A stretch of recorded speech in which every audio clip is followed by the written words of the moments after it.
안녕하세요. 제가 요새 머릿속에 이런저런 생각이 정말 많아서요. 사연으로 제 이야기를 정리해보게 됐네요. 시부모님께서는 젊은 날에 굉장히 악착같이 사셨던 분들이었어요.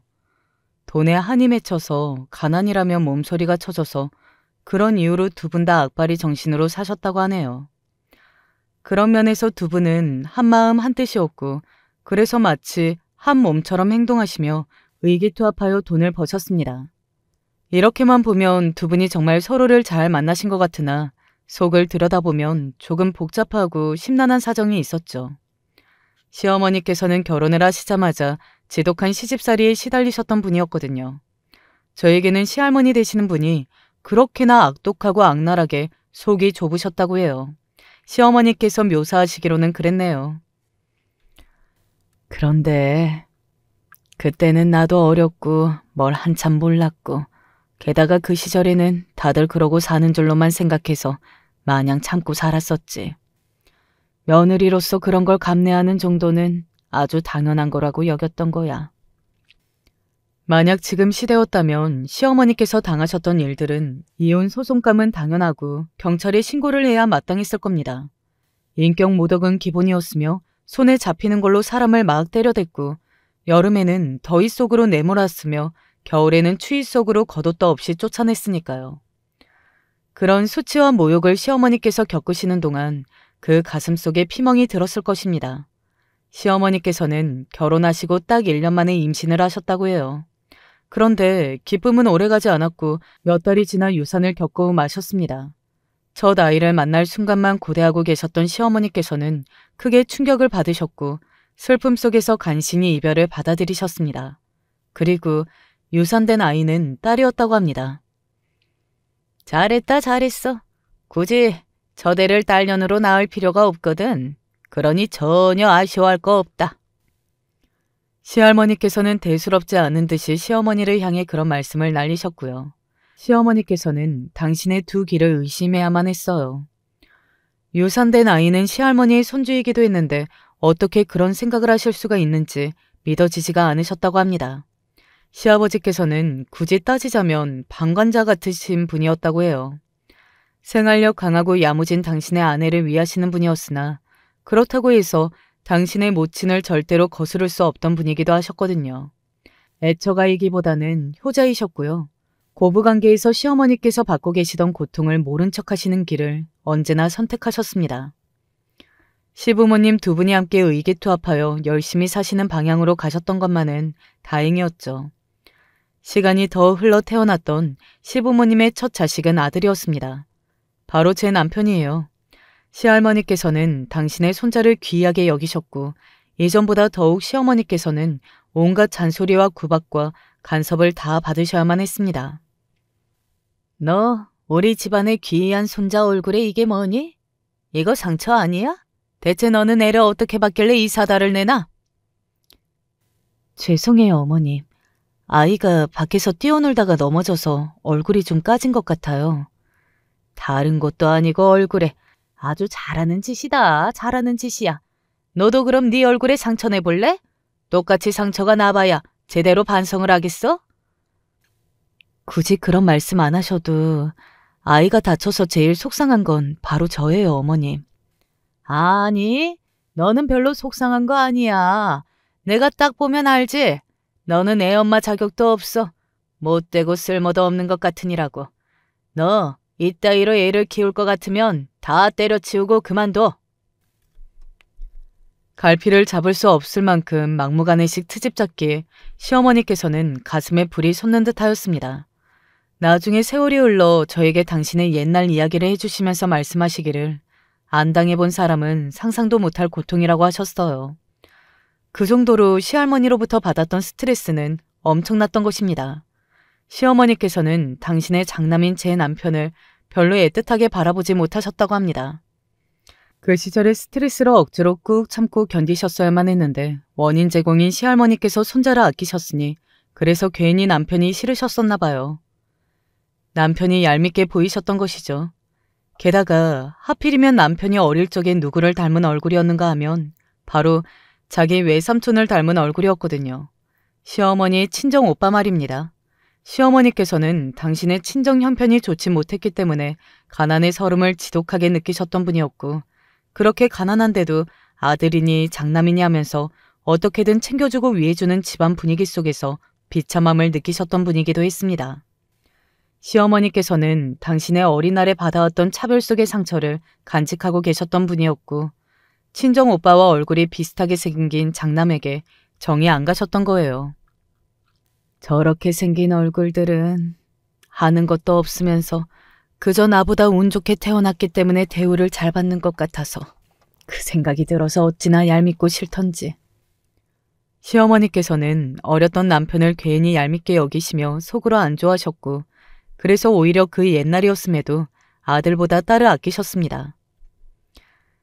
그 딸은 바로 남편의 여동생이었죠. 저에게는 시누이인데요. 저는 사진으로만 보고 귀로만 얘기를 들은 게 전부예요. 직접 시누이를 만난 적은 없습니다. 왜냐하면 안타깝게도 시누이는 일찍 세상을 떠났기 때문입니다. 시누이는 13살이었던 여름날에 사고를 당해서 그때 머리를 다쳤다네요. 멀리 놀러 나갔다가 자전거에 잘못 치였다고 합니다. 며칠이 지난 시점부터 상태가 악화되었고요. 병원에 가봤자 뾰족한 수가 없었고 다쳤던 당일에 왔으면 좋았을 것이라는 이야기만 계속 들었다고 하더군요. 중학교 진학을 꿈꾸고 있었던 시누이였는데 그게 어렵게 되었어요. 중학교에 올라갈 상황이 아니었습니다.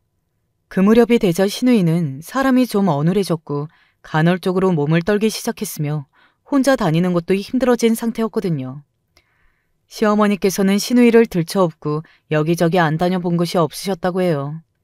용하다고 소문난 곳이면 어디라도 상관 안 하시고 무조건 시누이를 들쳐업고 가보셨다고 합니다. 결혼하셨던 그때부터 고부관계 때문에 힘들어하셨던 시어머니의 우라통이 터져나왔던 것은 시누이 때문이었고요. 왜냐하면 시할머니께서 시누이 때문에 도분서주하시며 고군분투하시는 시어머니를 기어이 못마땅하게 보시기 시작하셨고 이런 말씀을 날리셨기 때문입니다. 너는 아들이 아니라 딸이 그런 사고를 당한 것에 천만다행이라 여기고는 감사해하며 살아야지. 왜 그러지는 못할 망정 유난을 떨면서 아주 요란스레 난리를 피워? 시어머니의 가슴속에 든 피멍이 그때 터졌습니다. 도저히 용서도 용납도 안 됐던 거예요. 지난 세월의 고부관계가 지옥 같았음에도 시어머니 당신이 꾹 인내하고 견뎠기 때문에 여기까지 올 수 있었음을 이제는 수면 위로 드러날 때였습니다. 내가 2번 다시는 사람이라 부르기도 싫은 그 괴물을 상대하나 봐라. 찔러도 피 한 방울 안 흘러내릴 천하의 냉혈한 같으니라고. 시어머니께서는 눈이 뒤집힌 채로 다짐을 하셨고요. 당신의 시댁을 영원히 등지기로 결심하셨습니다. 그 사이에서 시할아버지의 입장이 난처해졌죠. 여태까지 그랬던 것처럼 시어머니께서 꾹 참고 넘어가실 줄로만 알았는데 그게 아니었으니까요. 상황이 그렇게 되어서도 시아버지께서는 당신의 모친께 죄송스러운 마음이나 가지고 계셨고요. 시누이는 고등학교 역시도 진학하지 못했습니다. 이제는 성인이 되고 사람 구실이나 스스로 하면서 사는 것을 어느새 목표로 삼고 있던 시누이였죠. 그러나 그 당연하고도 소박하기 짝이 없었던 시누이의 목표마저도 이뤄지지 못했습니다. 시누이는 19 나이에 숨을 거두었거든요. 갑자기 의식을 잃어서 병원으로 갔는데 그 후 영영 깨어나지 못하고 혼수 상태에서 단 며칠만 버티다가 영원히 떠났습니다. 그렇게 시어머니 가슴속 아주 깊은 곳에 시누이가 묻히게 되었죠. 아주 공교로웠던 일이 있었다는데요. 바로 시누이가 떠나고 난 뒤부터 갑작스레 시할머니의 건강이 무척 악화되었다는 사실입니다. 일찍 돌아가셨던 시할아버지와는 다르게 시할머니께서는 건강 체질이셨다고 해요. 그래서 그때부터 별다른 잔병치레도 안 하셨던 분이었고요. 그런데 너무 갑자기 건강이 확 무너지니까 시할머니 스스로 굉장히 뜨끔하셨나 봅니다. 설마 세상 떠난 손녀가 억울하답시고 저승에서 나를 저주하고 있는 건 아니겠지? 시누이가 아팠을 때 별로 좋은 말씀을 못 뱉으셨던 과거가 시할머니 스스로의 발목을 잡고 있었던 것입니다. 게다가 시어머니 역시도 시할머니께서 갑작스레 그렇게 되신 것은 여태 못되게 굴며 사셨던 것에 업보라고 하셨습니다. 시어머니의 신랄한 결론에 시아버지의 심기가 굉장히 불편해지고 말았습니다. 그때부터 시할머니를 사이에 두고도 서로는 직접적으로 갈등을 빚지는 않으셨던 시부모님의 갈등이 아주 미묘하게 시작된 것이었죠. 예나 지금이나 그리고 동서고금을 막론하고서 가장 어려운 인간관계는 가정 안에 있다고 하더니만 그 말이 정말로 맞는 것 같습니다. 시부모님께서는 첫째와 둘째 말고도 셋째까지 자식이 있었어요. 막내 아들이 바로 제 시동생 되는 인물이었고요. 시동생은 자기 누나가 불의의 사고로 그렇게 됐던 바람에 어려서부터 부모의 관심에서 벗어났고 사랑을 충분히 못 받고 자라났습니다. 남편은 어쨌든 장남이었기에 자기 할머니로부터 애지중지 대우라도 받았었고 뭐든 처음이었기에 누리는 게 있었죠. 하지만 막내인 시동생은 그렇지 못했는데요. 그 사실을 시어머니께서 무척이나 가슴 아파하셨습니다. 특히 시누이가 세상을 떠난 이후부터 시어머니의 눈에 시동생이 밟히기 시작했죠. 우리 막내한테는 내가 정말 미안한 것이 많구나. 제대로 보살핌도 못 큰 것 같아서 우리 막내를 생각할 때마다 내가 가슴이 미어진다. 이 죄는 대체 어찌하면 좋을까? 가슴 사무치게 미안해하시면서 후회를 하셨고요. 원래 시어머니께서 남편을 별로 안 좋아하셨기 때문에 시누이가 떠나고 나서 이제 남은 자식인 시동생한테 더욱 애정을 쏟고자 하셨던 것일 수도 있어요. 게다가 시동생은 생김새는 유순하게 생긴 얼굴인데 외유내강인 것인지 학창시절을 아주 야물딱지게 보냈습니다. 자기 누나가 아파서 그렇게 되자 혼자 뭐든 척척 해내면서 자라기 시작했거든요. 유일하게 공부 머리가 타고나서 조건 또한 받쳐주었기 때문에 학업 성취도 나날이 좋아졌습니다. 시부모님의 입장에서는 안쓰러운 막내 아들이 혼자서 뭐든 잘해낼 뿐더러 공부도 아예 두각까지 드러내는 게 보통 대견하고 신기한 일이 아니었을 것입니다. 남편은 생김새만 보자면 약간 우락부락한 느낌이에요. 어찌 보면 머슴, 돌쇠 이런 느낌도 살짝 나고요. 키는 작은 편이지만 뼈대가 굵어서 그런가 봅니다. 아무튼 외모는 이러한 유형인데 겉과 속은 딴판이에요. 굉장히 내성적이고 내향적인 사람이 바로 제 남편입니다. 쑥스러워하는 걸 잘하고요. 낯선 사람 앞에서는 멋쩍어서 대화도 잘 못합니다. 성격이 조용하고 진중해서 사람을 얕고 넓게 못 사귀어요. 정말로 마음이 잘 맞고 편한 사람하고만 아주 오래도록 친구로 지내는 편이죠. 공부하고는 연이 없었고 대신에 손기술이 좋아서 묵묵한 성격과 맞아 떨어졌습니다. 기술직에서 성실하게 계속 일을 이어갔어요. 시동생하고는 형제가 아예 정반대인 셈이죠. 적당히 외향적이고 명랑한 시동생의 성격은 공부를 잘한다는 사실까지 합쳐져서 시부모님의 애정을 부르기에 적합했습니다. 특히나 시어머니께서 당신의 막내 아들을 날이 갈수록 아끼셨고 애틋하게 바라보시며 자랑거리로 여기셨어요. 그럴수록 남편은 소외가 되었고요. 전혀 살갑지 못하고 수줍음이 많았던 탓에 가장 혈기왕성한 나이에도 여자를 못 만나봤습니다. 남편이 여자를 만났던 건 오로지 결혼을 위해서였는데요. 그 결혼을 결심한 것에도 배경이 있었습니다. 시아버지께서 편찮으셨기 때문이에요. 유난히 추웠던 어느 초겨울, 아침 새벽에 시아버지께서 길을 나서셨다가 갑자기 쓰러지셨습니다. 발견이 꽤 늦은 편이었고 뒤늦게 실려간 병원에서 응급수술을 받으셨으나 예우는 좋지 못하였어요. 시아버지께서는 그때 당신 스스로가 벌을 받은 것 같다고 말씀하셨다고 그러더라고요. 세상에 빛도 보지 못하고 유산이 되었던 그 생명부터 일찍 생을 마감한 딸까지 생각할수록 시아버지께서는 마음이 무거우셨던 모양입니다. 그리하여 결국 벌이라도 받은 것 같다고 심정을 털어놓으셨고 그 앞에서 시어머니께서는 의외로 한숨만 푹푹 내쉬실 뿐 별다른 반응을 보이지 않으셨다고 해요. 시아버지를 향해 정말로 벌 받은 게 맞다고 소리치지도 않으셨고 꼴 좋다고 하지도 않으셨고 그렇다고 해서 불쌍하다고 안쓰럽다고 하지도 않으셨죠. 다만 시어머니께서는 이런 말씀을 하셨다네요. 내 팔자야. 그래. 이게 다 내 팔자인가 보다. 내 팔자가 원래 이렇듯 사납게 타고난 거라고 생각을 하면 이 세상에 순응하지 못할 것도 없구나. 그건 화풀이 섞인 체념이었을 것입니다. 시아버지의 여명이 그리 오래 남지 않았다는 것을 아시고는 덤덤하게 그 곁을 지키면서 정성으로 간병을 하셨고요. 시아버지께서는 자식이 결혼하는 것도 못 보고 떠난 것 하나만은 크나큰 아쉬움으로 남을 것 같다고 하셨습니다. 시동생은 몰라도 제 남편이라면 곧장 결혼할 수 있을 것 같아 보였겠죠. 시아버지께서는 병문안으로 오셨던 당신의 지인분들에게 빠짐없이 장남에게 붙여줄 여자가 어디 없겠냐는 질문을 남기셨습니다. 그걸 남편은 아주 부담스럽게 받아들였고요. 하지만 남편 본인의 의사와는 상관없이 상황은 흘러갔습니다.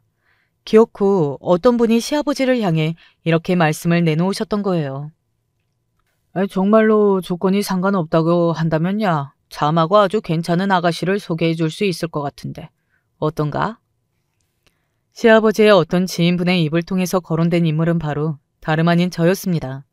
남편보다 3살 아래였으며 가진 배경은 너무나도 허접하고 볼품이 없었고 저 스스로도 잘난 구석을 찾아보기는 어려웠죠. 저는 집에서 막내였답니다. 남편의 경우처럼 저도 꼭 3남매였어요. 하지만 불의의 사고라는 것 역시도 남편 쪽과 닮아 있었다는 게 안 좋은 대목이었죠. 시누이가 사고를 당했던 것처럼 제 친정에도 그런 사고가 있었기 때문입니다. 제 위로는 원래 오빠가 2명 있었어요. 그리고 오빠 2명 모두 물놀이 사고로 세상을 떠났습니다. 작은 오빠가 물에 빠졌는데 그걸 큰 오빠가 구하려고 뛰어들었다가 그만 함께 변을 당하고 말았습니다. 그때 큰 오빠는 군대를 다녀온 직후였었거든요. 그래서 아마 자신감이 있었던 듯 싶어요. 물에 뛰어들어서 자기 동생 하나쯤은 구출할 수 있다는 생각을 한 것이었죠. 오빠들이 사고로 명을 달리 있었던 때 저는 9살이었습니다. 저는 막내일 뿐 아니라 늦둥이였기도 했거든요. 이제 부모님은 더 이상 자식을 보는 걸 기대하기 어려우신 분들이었습니다. 오빠들이 한꺼번에 떠나고 나서 저는 갑작스레 부모님의 유일한 자식이 되었고 그 사실이 감당하기 벅차서 힘들었어요. 이제 부모님에게는 영원히 자식이 저뿐이라는 것이 제 목을 졸라왔습니다. 저는 비록 어렸으나 부모님이 얼마나 오빠들을 아끼고 사랑했는지 아주 잘 알고 있었거든요. 그건 제가 9살이었던 때보다 조금 더 나이를 먹을수록 더 체감이 됐던 것 같아요. 오빠들의 빈자리는 더욱 커져만 갔기 때문이에요. 특히 큰오빠는 부모님으로부터 집안의 기둥이자 보배라는 소리를 들어왔던 자식이었습니다. 큰오빠가 인물도 제일 나았었죠. 영리한 편이었고 장남이라서 그런지 철이 빨리 든 성격이기도 했었어요. 친정이 원치 집안 형편이 좋지는 못했었거든요. 큰오빠는 자기가 언젠가는 우리 가족을 다 먹여 살릴 거니까 믿고 기다려달라면서 부모님께 당당한 선언을 했던 든든한 자식이었어요. 귀한 장남이 따로 없었습니다. 보기만 해도 배가 부른 그런 귀한 장남이 차남을 구하려다가 함께 죽어버렸으니 그 부모의 심정이 어땠겠어요. 차라리 그만 사는 게 낫다고 100번 생각할 만하고도 남았습니다. 부모님은 도저히 제정신으로 사실 수가 없었죠. 자식 둘을 한꺼번에 그런 식으로 허무하게 잃으셨으니 이해는 합니다. 그러나 저도 자식이었어요. 저는 자식의 입장에서 그런 부모님의 모습을 보는 것이 너무나도 괴로웠고 때로는 제 자신이 우주의 먼지의 한 톨 정도로만 여겨져서 끔찍한 무력함이 들기도 하였습니다. 부모님은 가끔 저를 보면서 이렇게 중얼거리시곤 하셨어요. 네가 갔어야 했는데 왜 네 오빠들이 갔냐고, 남은 자식이 왜 너냐고 그런 소리를 하셨습니다. 대개는 술에 취해서 혹은 유독 감정이 격해지셨던 순간에 그런 소리를 하셨던 건데요. 정신이 조금 맑아진 뒤에는 저에게 사과를 하시기도 했었어요. 일부러 너한테 상처 주려고 그런 것은 아니었는데 정말 미안하다. 너도 엄마 마음 알지? 네가 이해해줘. 너는 엄마 마음을 잘 알잖아. 그래야 착한 딸이기도 하지. 엄마가 반쯤 넋이 나가신 채로 한숨처럼 그렇게 말씀하셨을 때 저는 태어난 척을 하면서 맞장구를 쳐드릴 수밖에 없었네요.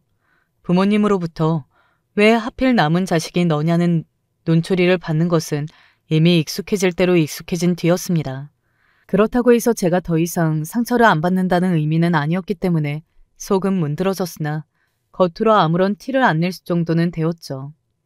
저는 힘들어하시는 부모님에게 짐이 되어드리지 않으려고 엄청 조용히 지냈습니다. 학교 생활도 그보다 더 조용히 할 수는 없었어요. 학교에 행사가 있었을 때, 부모님의 방문이 필요했던 때, 그런 때를 저는 그저 조용히 보냈습니다. 숨을 고요히 죽이면서 저만의 세상에서 혼자 사는 생명체처럼 그렇게 굴었어요. 제가 오빠 2명을 물놀이 사고로 잃은 아이라는 건 웬만한 선생님들 친구들은 다 알았기 때문에 저의 음침한 만큼 고요한 모습에 대한 설명이나 해명을 할 필요는 없는 것은 어찌 보면 편리하기도 했습니다. 세상에서 가장 씁쓸한 편리함이었지만요. 소풍이니 운동이니 하는 것들 저는 부모님의 손길 하나 없이 혼자 보냈었고요. 심지어는 졸업식도 혼자 보냈었네요. 같은 반 친구의 어머니께서 저를 불쌍하게 쳐다보시고는 사진을 찍어주셨고요. 나중에 저는 그 친구를 통하여 제 사진을 받았었죠. 덕분에 저는 졸업식 사진을 남길 수 있었습니다. 그 친구하고는 같은 중학교를 진학했기 때문에 다행이었어요. 저에게 호의적인 친구였기 때문에 심적으로 제법 의지가 되었습니다. 아빠는 술, 담배를 많이 하시더니 결국 이런 것 때문에 병이 나셨어요. 원래도 술, 담배를 꽤 즐기던 편이셨고 그래서 큰오빠가 아빠를 향해 자제 좀 하고 사시라고 걱정 어린 잔소리도 드렸었거든요. 이제는 큰오빠가 없기 때문인지 아빠는 고삐가 풀리신 채로 술과 담배를 더 많이 하셔댔었고 그러지 않으면 허한 가슴을 달랠 길이 없다는 걸 아셨던 엄마는 말리지 못하셨죠. 아빠는 몸이 크게 안 좋아지셨고 엄마는 식당 일을 다니시며 그걸로 생활비와 약값을 버셨습니다. 식당 일은 고되고 힘들지만 정신이 하나도 없어서 오히려 잡생각은 안 하게 되어 좋은 장점도 있다고 엄마는 그러셨었죠. 그렇게 억지로 간신히 유지하던 생활에도 한계가 왔어요. 더 이상 수술을 미룰 수가 없다고 이제는 수술을 받으셔야만 한다고 병원에서 아빠한테 그랬거든요. 아빠는 진작 수술을 받으셔야 했었으나 이런저런 이유로 미루셨습니다. 이유라고 해봤자 사실 금전적인 문제였지만요. 미룰 만큼 미루셨다가 아빠는 결국 수술을 받으셨는데요. 그 후로 고작 3년을 더 살고 가셨어요. 그래서 돌아가시기 전에 아빠가 괜히 수술을 받은 것 같다고 후회를 하셨었죠. 그렇게 생각하시는 건 엄마도 마찬가지였어요. 차라리 진작에 처음 그때 수술을 받았든가 아니면 영영 수술을 받지 말았든가 이렇게 양자택일이었어야 했는데 괜히 미룰 때까지 미뤄서 수술을 받았던 건 쓸모없는 선택이었고 돈만 날린 결과가 되었다면서 엄마는 당신의 가슴을 아프게 두드리며 절규하셨습니다. 도대체 내가 전생에 무슨 죄를 지었길래 이래?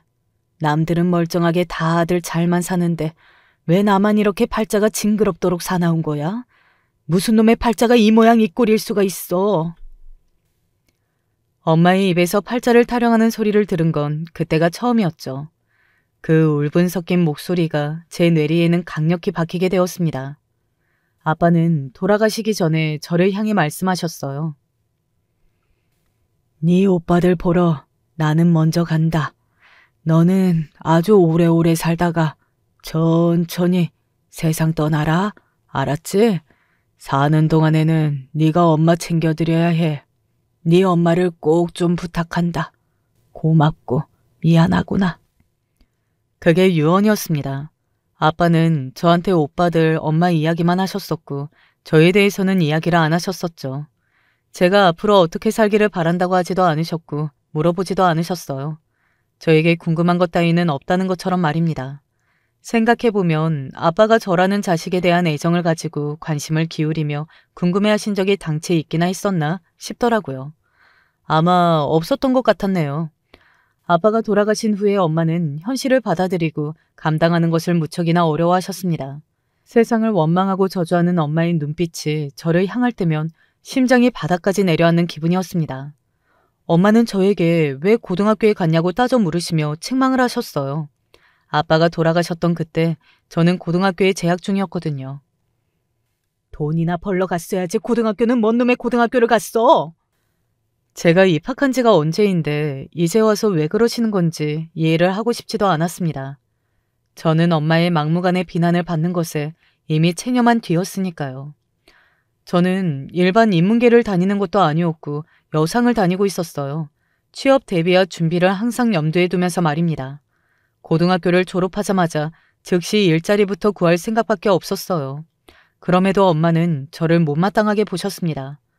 원망의 화살을 돌릴 대상이 누구라도 필요하신 듯 보였죠. 작은 오빠는 고등학교 졸업도 못하고 허무하게 세상을 떠났는데 제가 감히 고등학교 졸업장을 따내려 한다면서 저를 아주 괘씸하게 여기기도 하셨어요.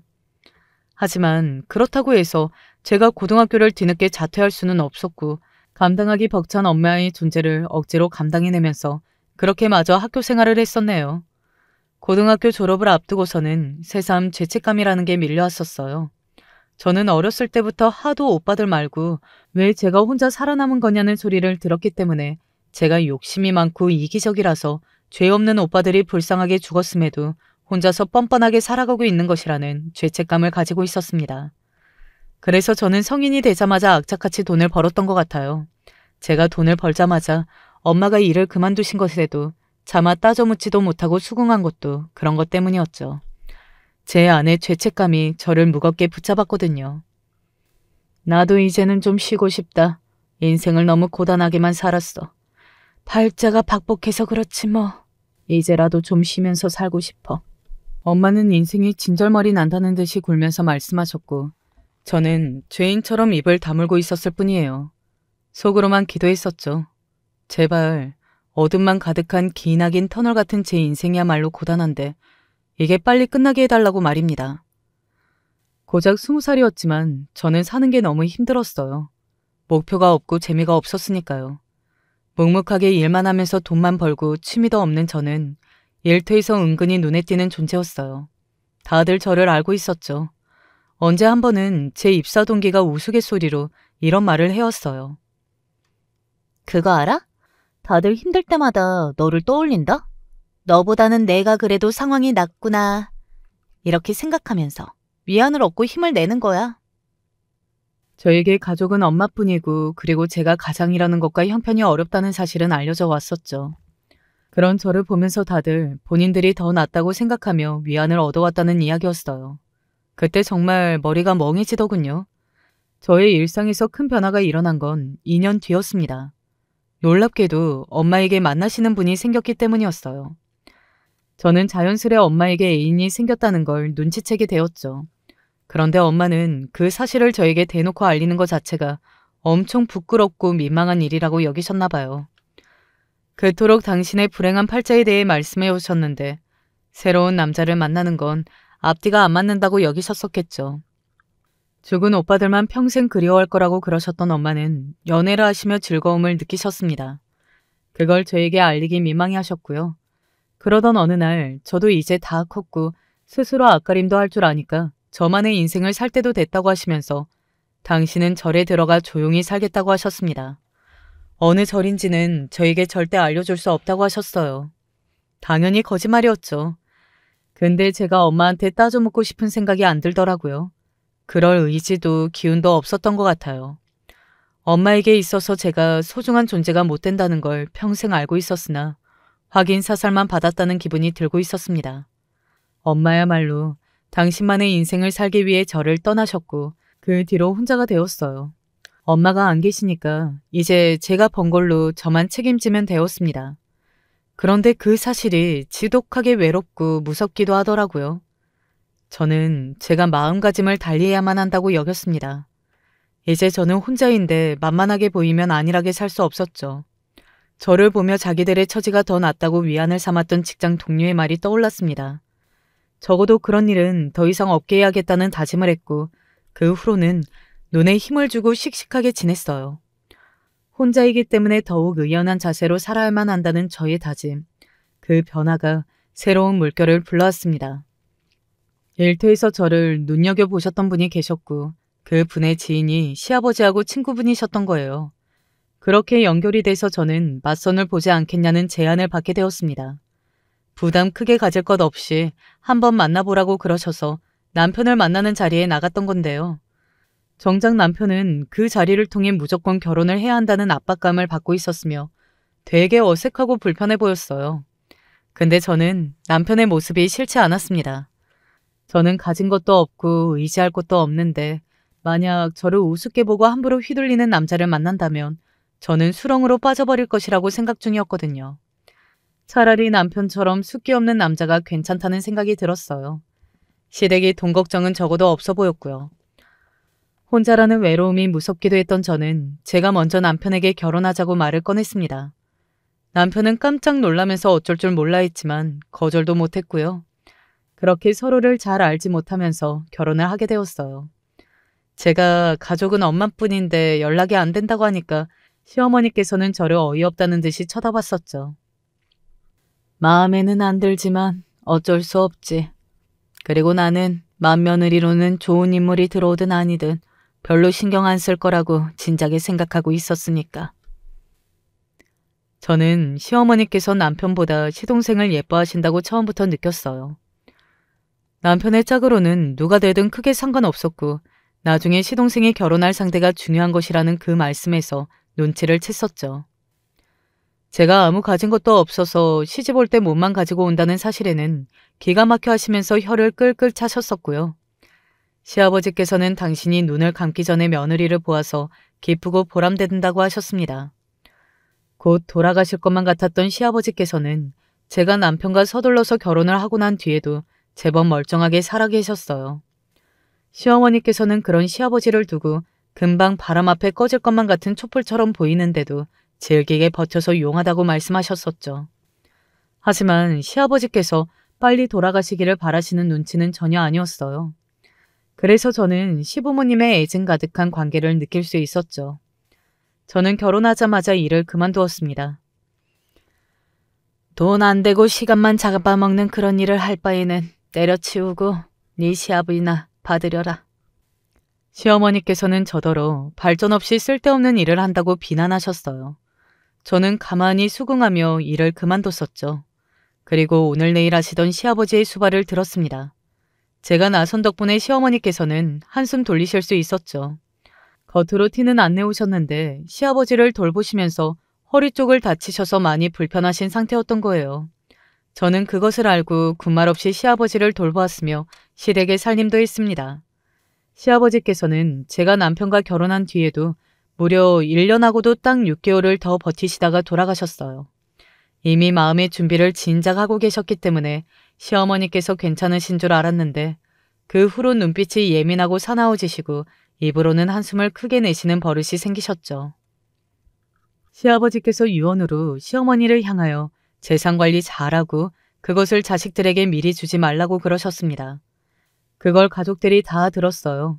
시어머니께서는 있는 재산을 관리 잘하려면 똑똑해져야 한다고 하시면서 일주일에 몇 번씩 어디론가 멀리 외출을 하셔서 공부를 하셨습니다. 부동산 공부이기도 했고 자산가들이 투자하는 방식을 보러 배우러 어딘가로 인맥을 쌓으러 다니셨어요. 그 당시 시어머니 나이대의 여자가 혼자 그런 결단을 내리시고 행동에 나서시는 것 자체가 무척 대담해 보이셨습니다. 시어머니 같으신 분에 비하면 저는 한낱 병아리 같더라고요. 게다가 시어머니께서는 작은 사업장을 가지고 계셨습니다. 시아버지께서 돌아가시고 그건 온전히 시어머니의 몫이 되었죠. 그것에도 관여하시느라 바쁘셨고요. 시아버지께서 돌아가신 지 그리 얼마 지나지 않아서 시할머니 역시 따라 돌아가셨습니다. 그리고 돌아가시기 전에 당신의 얼마 안 되는 적은 재산을 시어머니께 다 주고 가셨어요. 이렇게 안 하면 지옥에 갈까봐 무섭다는 이유로 말입니다. 집안의 그 누구도 몰랐던 비화를 제가 알게 된 건 결혼하고 나서 20년 정도가 지났을 무렵이었죠. 많은 변화가 있었는데 가랑비에 옷 젖듯이 변화를 겪게 된 것이라 저는 지난 세월을 돌이켜보면 그제야 제가 이렇게 살게 된 것이 얼떨떨했을 뿐 하루하루 지나올 적에는 제가 어떤 인생을 가고 있는지 전혀 실감도 안 났었습니다. 저는 친인척이 거의 없다시피 했었고 성인이 되고 나서 여러 사람과 깊게 교류할 기회도 없었기에 여자가 결혼해서 어떻게 시댁의 영향을 받는지 그런 것들을 전혀 모르고 있었죠. 아무것도 몰랐기 때문에 제가 그러고서 살 수 있었던 것 같습니다. 왜냐하면 제가 시집살이를 보통으로 당한 게 아니거든요. 시어머니께서는 여간 신경질적인 분이 아니셨고 기분 파이셔서 그걸 맞추는 게 고역이었습니다. 저더러 답답이 맹추 이렇게 부르셨었는데 그 호칭에는 힘이 있었어요. 시어머니 앞에서 저는 뭘 모르는 어리석은 바보가 되었고 그래서 하시는 말씀대로 따라야만 그게 정답일 거라고 생각하게 됐었거든요. 시어머니께서는 억척스레 사시며 시아버지와 함께 재산을 불리시는 여장부이셨고 당신 스스로가 재산을 꽉 쥐고서 그걸 권력 삼으시는 분이기도 했거든요. 감히 거스를 수 없었습니다. 남편은 효자였으며 고분고분했습니다. 말수 자체가 적었으니 시어머니께 토를 다는 법조차 없었죠. 그렇다고 해서 모자간의 사이가 돈독하고 친밀하지는 못했습니다. 시동생은 시어머니께 살갑고 편하게 대하는 모습이었는데 많이 상반되었죠. 저는 제가 남편을 대신해서 시어머니와 가까이 지내며 잘해야 한다고 생각하기도 했었습니다. 그 역할을 해야 한다고 여겼고 남편도 그걸 느끼고 있었죠. 그래서 부부 사이가 제법 끈끈하고 돈독했다고 생각해요. 비록 시작은 형식적이었고 무미건조했지만 함께 살다 보면서 전후에 비슷한 것도 생겼고요. 남편과 저는 서로 닮아있기도 했습니다. 부모님께 영원히 첫 번째가 될 수 없었던 자식이었는데 남편도 비슷해 보이더라고요. 시어머니께서는 남편보다 오히려 죽은 시누이를 더 애틋하게 여기시는 것 같았습니다. 내성적인 남편 성격상 밖에서도 진중하기 짝이 없는데 자기 가족에게 할 말을 다 하고 살 리는 없었죠. 그런 시어머니를 향해 남편은 한 번도 서운하다는 이야기를 하지 않았고 서름을 자기 안으로 다 삼켜냈습니다. 저희 부부가 절대적인 사랑을 못 받아왔기 때문에 자식에게는 꼭 풍족한 사랑을 안겨주기 위해서 좋은 부모가 되기 위해 많이 노력했는데 그게 생각만큼 잘 됐던 건지는 모르겠습니다. 딸만 둘인데요. 둘이 연년생이라서 마치 쌍둥이처럼 서로 비슷하고 가까운데 둘 다 저를 보며 답답하다고 했거든요. 성질 더럽고 자식 며느리 차별하는 할머니가 너무 싫은데 우리는 엄마가 더 싫어. 자발적으로 종노릇을 하잖아. 사람은 누울 자리를 보고 다리를 뻗는 거랬어. 딸들이 사춘기였던 시절 저한테 그런 소리를 하더라고요.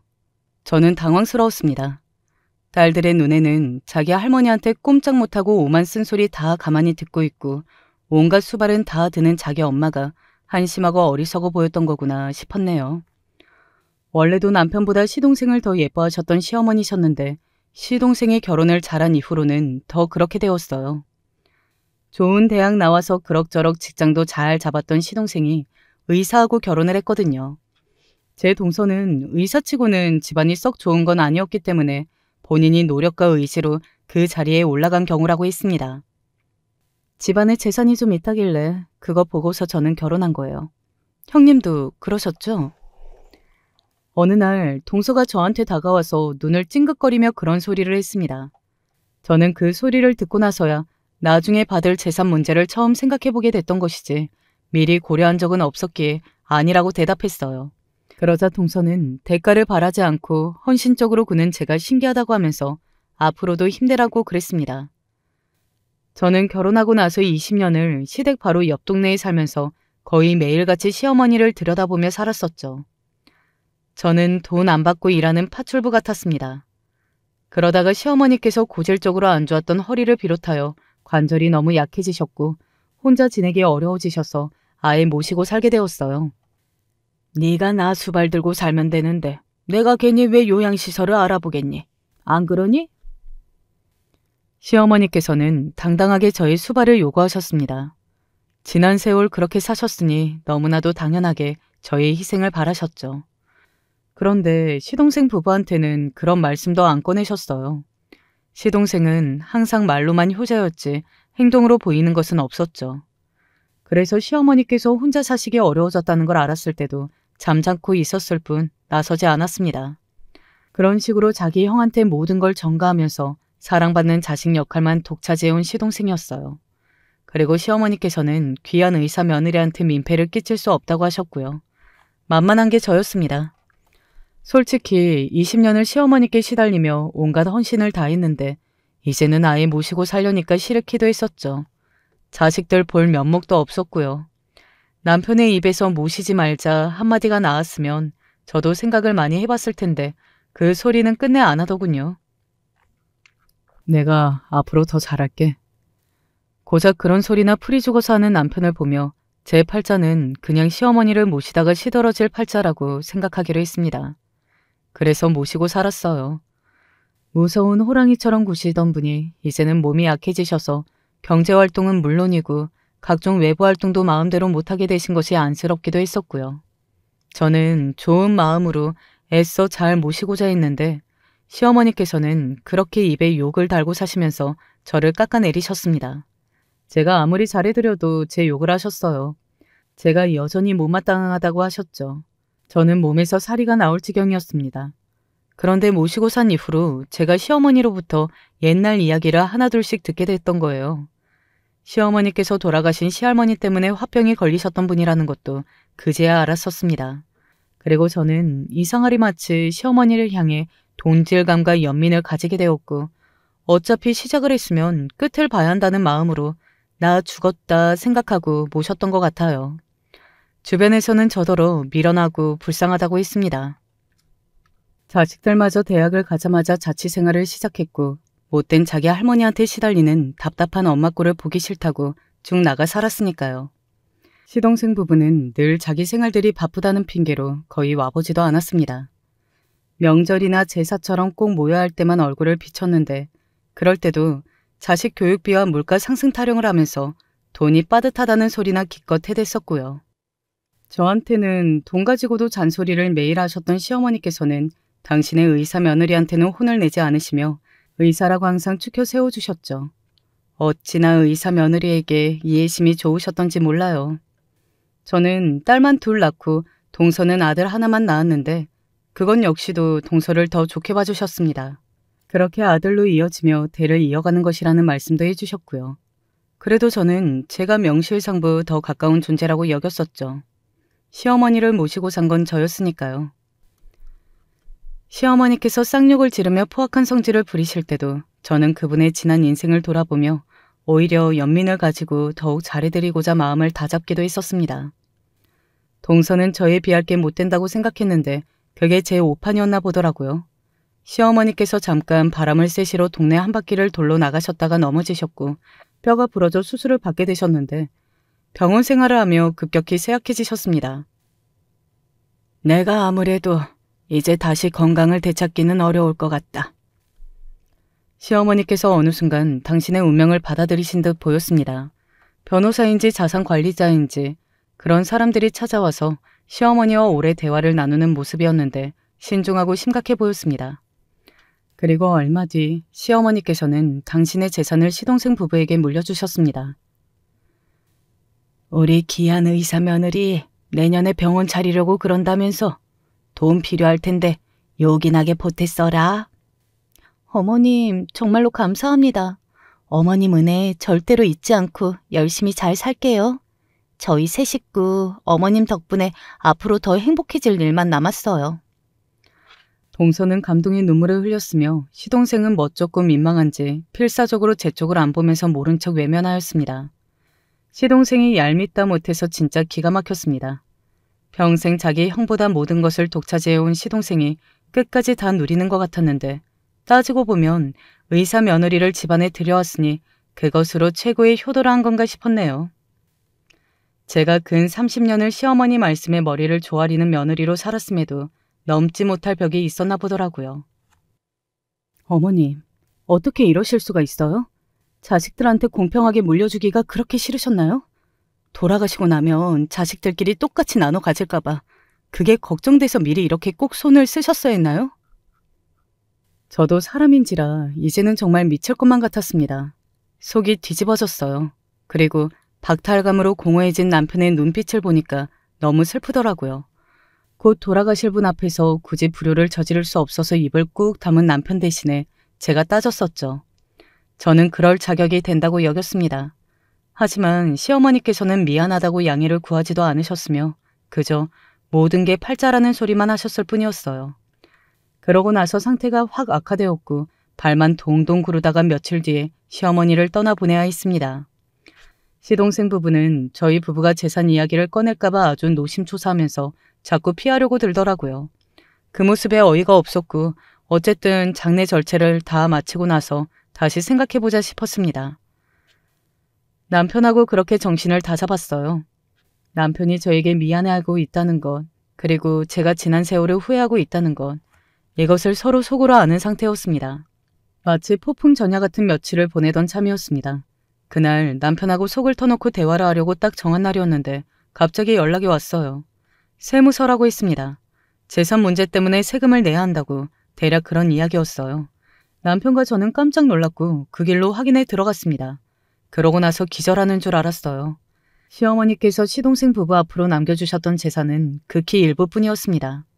진짜 백의 재산은 저희 부부 앞으로 남겨주셨던 거예요. 여태 그걸 가만히 아무도 몰래 숨겨오셨고요. 남편도 저도 부끄럽지만 그런 쪽으로 문외한이기 때문에 시어머니께서 돌아가시기 전에 이런저런 서류를 보시고 준비하시고 그러시는 동안 그게 뭔지도 몰랐습니다. 원래 저희 부부는 시어머니께서 말씀하시면 토 안 달고 그대로 따랐으니까요. 그래서 저희 부부 앞으로 엄청난 재산을 따로 옮겨놓으신 줄도 몰랐습니다. 똑똑한 시동생 부부가 눈치를 채고 관여라 하는 불상사를 막기 위해 완전히 그쪽을 방심시키려고 시어머니께서는 일부러 그런 작전을 쓰셨던 거예요. 덕분에 시동생 부부는 다른 재산은 아예 생각도 못한 채로 자기들만 재산을 받았다며 무척 기뻐했죠. 그런데 알고 보니 진짜 배기는 저희 부부의 몫이었던 것입니다. 게다가 시어머니께서 돌아가시고 하도 경황이 없어서 우편물을 뒤늦게 확인했는데요. 힘겹게 편지를 쓰신 걸 사람을 통해서 돌아가시기 전에 우편으로 붙이셨더라고요. 그건 바로 저에게 남기신 편지였습니다. 내용은 짧았죠. 죽음을 앞두게 되자 시할머니께서 그때 왜 그러셨는지 이제야 이해가 간다고 그러셨습니다. 나도 지옥 갈까봐 무서워서 너한테 내 재산 물려주고 간다. 그동안 고마웠고 너 정말로 고생 많았다. 그걸 보자마자 눈물이 후두둑 떨어지면서 저도 모르게 시어머니를 부르짖으며 오열했습니다. 지난 세월을 보상받는 기분을 넘어서 제 인생을 위로받는 기분이 들었습니다. 남편도 옆에서 뜨거운 눈물을 흘리면서 흐느꼈어요. 어느새 저희 부부는 서로를 부둥켜 안은 채였죠. 남편은 마지막 기회를 주는 심정으로 시동생 부부에게 먼저 다가갔습니다. 그러나 시어머니로부터 받은 그 얼마 되지도 않은 쥐꼬리만한 재산을 저희 부부가 노리는 거라고 생각했는지 두 사람은 딴청을 피우면서 모른 척했어요. 저희 부부와 잘 지내고 싶지 않다는 뜻을 완강하게 보이고 외면하고 등을 돌렸죠. 마음 약하고 무른 남편도 그때서는 결단을 내리고 완벽하게 돌아섰습니다. 그리고 모든 재산 관리를 저에게 다 맡겼고요. 제가 그런 쪽으로 뭘 알지도 못하는데도 이상하게 자신감이 생겨났습니다. 공부를 하면서 재산 관리를 똑똑하게 잘해볼 마음이 들더라고요.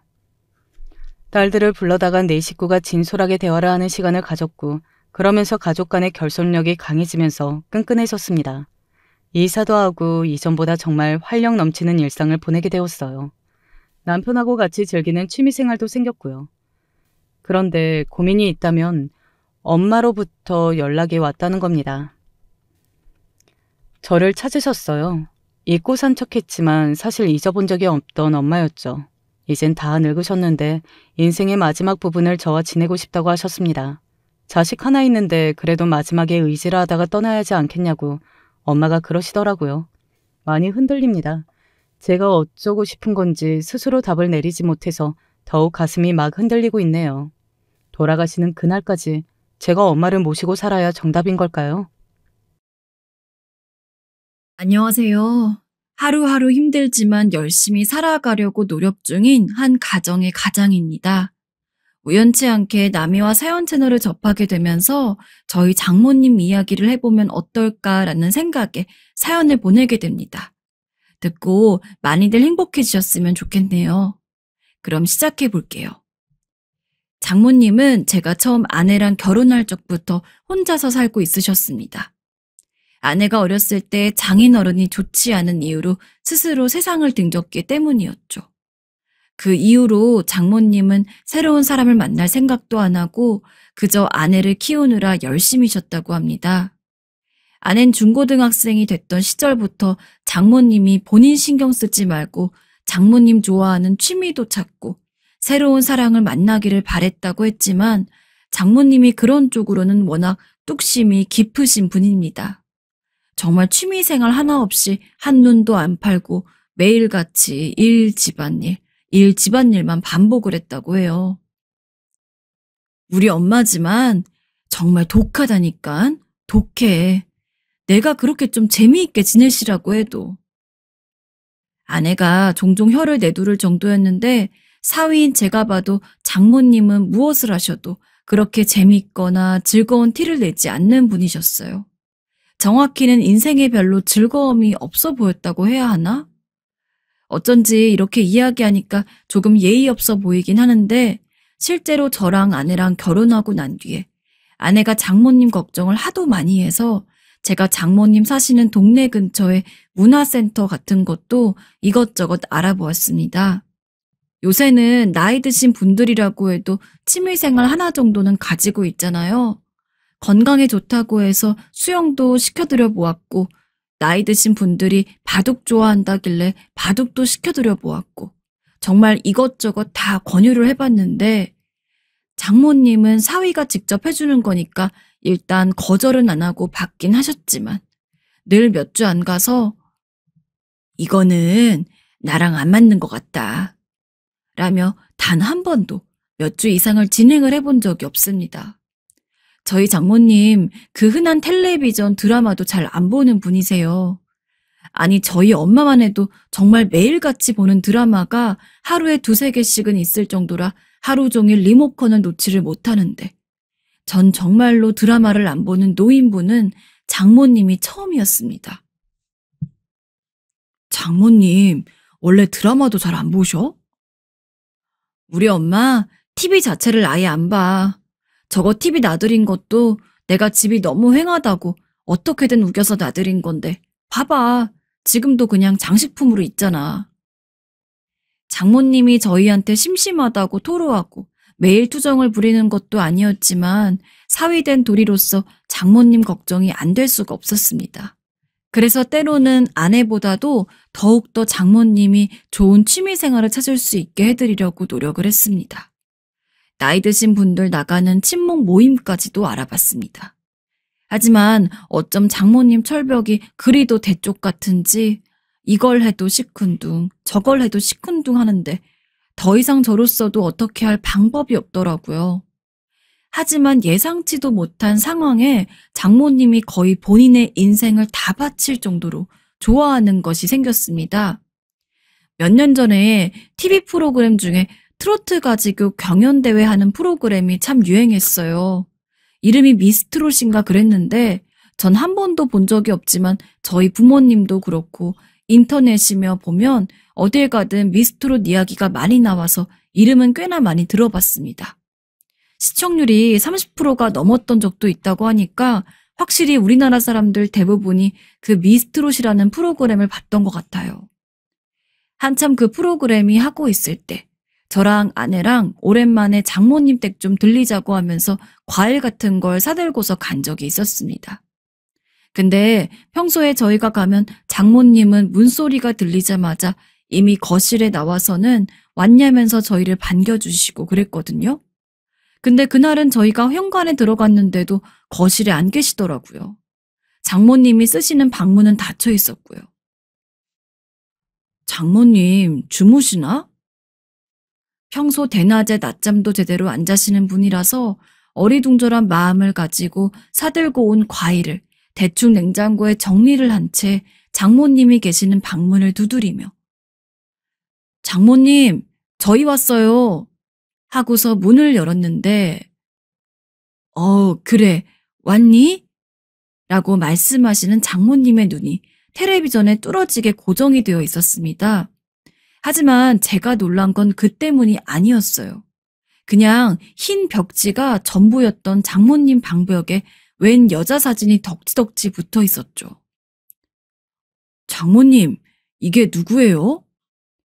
일단 사진 퀄리티가 연예인인 것 같긴 했는데 전 난생 처음 보는 얼굴이어서 장모님에게 물었더니 그제서야 저에게 고개를 획 돌리시더니 어떻게 저 여자를 모를 수가 있냐는 듯이 말씀하시더군요.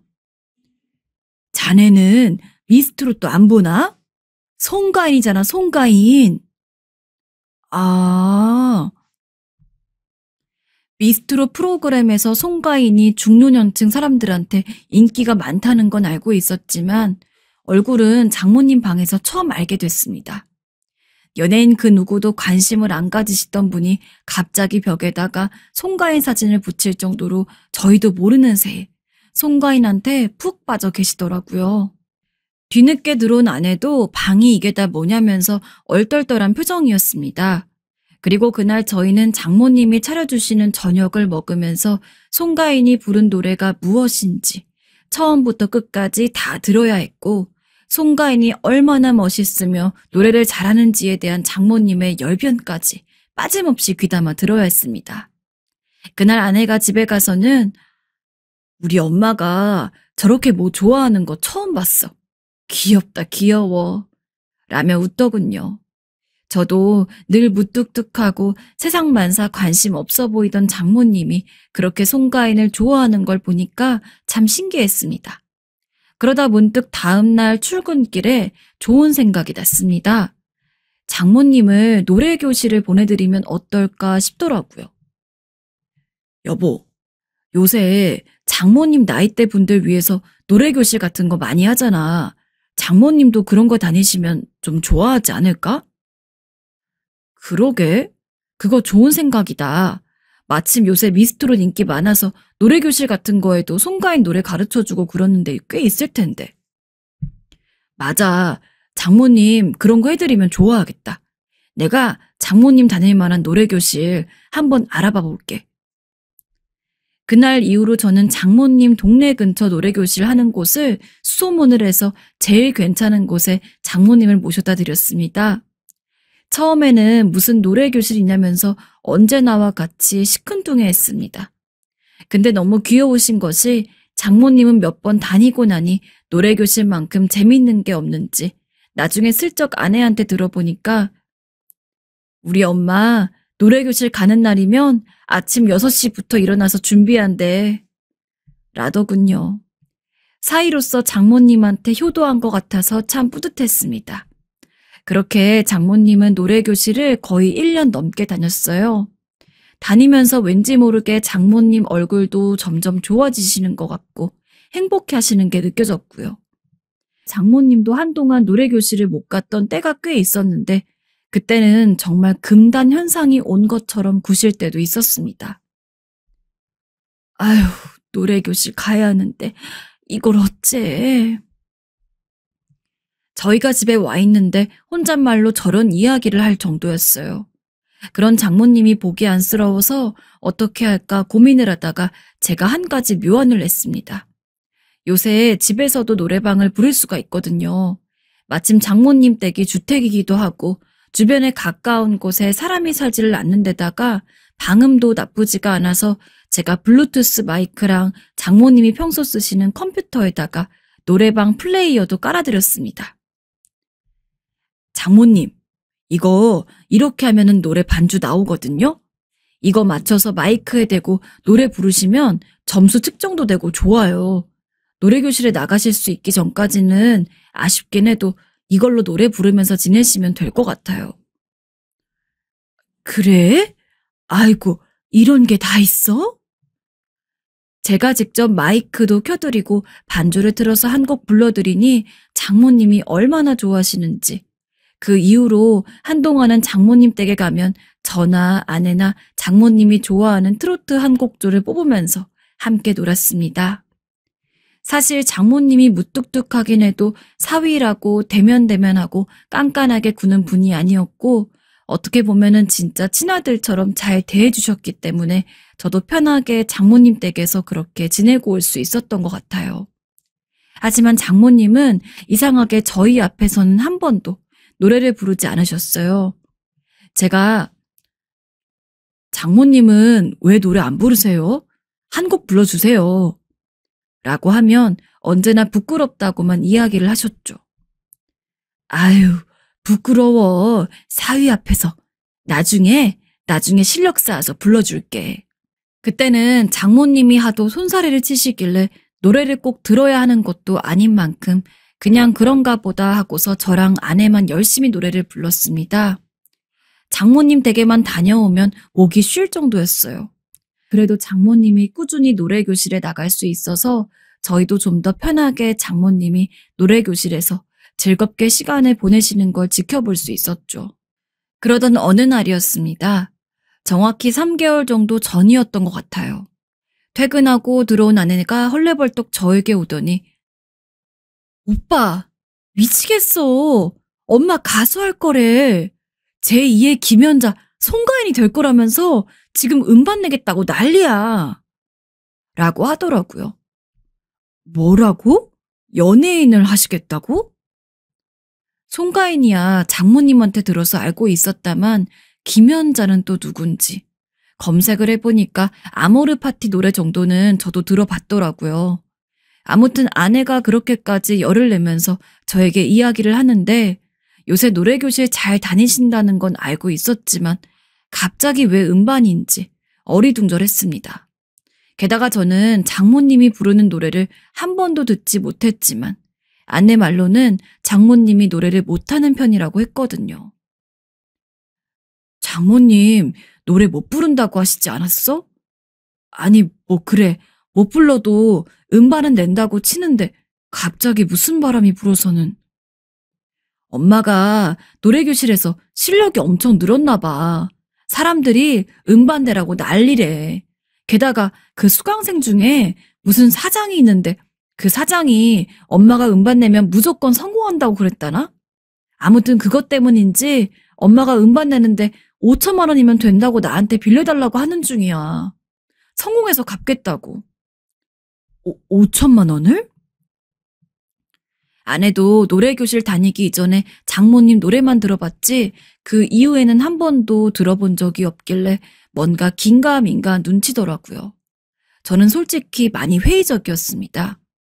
설마 정말 같은 노래교실 사람들 말대로 장모님이 노래를 잘 부르신다고 하더라도 요새 노래 잘하는 사람들이 한두 명도 아니고 게다가 음반을 낸다고 하는 게 노래를 잘한다고 무조건 성공하는 건 또 아니잖아요. 여러분들도 아시겠지만 노래를 잘하는 건 기본이고 운도 있어야 하고 그 외에 뭔가 제가 모르는 다른 것들이 필요하겠죠.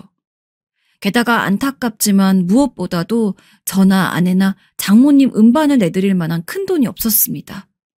하지만 한평생 무엇도 즐기지 않고 좋아하지 않았던 장모님이 처음으로 마음을 가지게 된 것이 트로트이고 노래교실 다니면서 그 누구보다 즐거워하셨으며 더 나아가서 본인이 이름으로 된 음반을 내고 싶어 할 정도로 흥미를 가지고 계시는데 저나 아내나 아예 냉정하게 저희 돈 없어요 하면서 내치기가 힘든 것도 사실이었습니다. 솔직히 수십 년을 살면서 딱 하나 간절히 바라는 소원이 5천만 원짜리인 거면 객관적으로 5천만 원 자체가 큰 돈이긴 해도 그 소원값에 비하면 저렴하다고도 볼 수 있기도 하고 어떻게 해야 할까? 정말 그냥 음반을 내드려야 하나? 정말 몇 날 며칠을 아내랑 그 문제로 고민을 했습니다. 그러다 결국 일단 저희 둘이서 장모님의 노래를 들어보고서 정말로 최소한의 가능성이라도 있으면 어떤 방법을 통해서라도 5천만 원을 준비해서 장모님 음반을 내어드리기로 했습니다. 솔직히 음반을 내드리는 것도 정말 장모님이 음반으로 성공을 해가지고 큰 돈을 벌 거라고 생각해서 그런 건 아니었어요. 다만 그토록 간절하게 원하시기도 하고 그래도 일단 돈을 벌기 위해서 음반을 내는 건데 최소한의 노래 실력은 갖춰져 있어야지 음반을 내는 게 맞는 것 같았거든요. 그래서 아내에게 장모님한테 미리 말해달라고 했습니다. 저희가 다다음 주 주말에 방문을 할 건데 그때 노래 실력 테스트를 보겠다. 만약에 저희가 들었을 때 정말 장모님이 노래를 잘 부르신다면 어떻게든 해가지고 음반을 내드리겠다. 근데 실력이 영 아니면 그때는 장모님이 음반 내는 걸 포기하셔야겠다고요. 알겠다. 무슨 말인지. 내 너네 올 때까지 열심히 노래 연습해두마. 장모님은 저희 이야기에 어떠한 탄력이라도 받았는지 그날 이후로 정말 두문불출하고 노래만 열심히 하시는 것 같았습니다. 평소엔 아내가 전화를 걸 때 늘 빨리 받으시고 이런저런 이야기를 하다가 끊는 것이 대부분이었는데 저희가 노래 테스트를 한다고 한 뒤에는 장모님이 전화도 잘 안 받으시고 어쩌다 받는다고 해도 나 노래 연습하느라 바빠서 이만 끊으마 라며 먼저 전화를 끊는 날도 많았습니다. 그렇게까지 하시니까 저희도 대체 장모님의 노래 실력이 어떨지 너무 기대가 되더라고요. 그렇게 고대하고 고대하던 2주일이 지나서 장모님의 노래 실력을 테스트하는 날이 다가왔습니다. 저희가 장모님 댁에 가니까 장모님이 비장한 얼굴로 제가 전에 사드린 블루투스 마이크를 쥐고 저희를 맞아주시더군요. 장모님이 제 생각보다도 더욱더 음반을 내는 것에 진심인 것 같아서 놀랍기도 하면서도 한편으론 어쩜 그렇게 웃음이 나는지. 애써 웃음을 참고서 그러면 장모님 무슨 노래 부르실 거예요? 하고 물었습니다. 김연자의 아모르 파티 부를 거야. 제가 반주를 틀어드리자 장모님이 헛기침을 몇 번 하더니 마이크를 딱 입에 대고는 한 소절 한 소절 불러나가기 시작했습니다. 여러분, 혹시 심금을 울리는 노래를 들어보신 적이 있나요? 전 그날 장모님의 노래 테스트를 하면서 들어봤습니다. 저랑 아내가 정말 장모님 모르게 눈물을 줄줄 흘렸어요.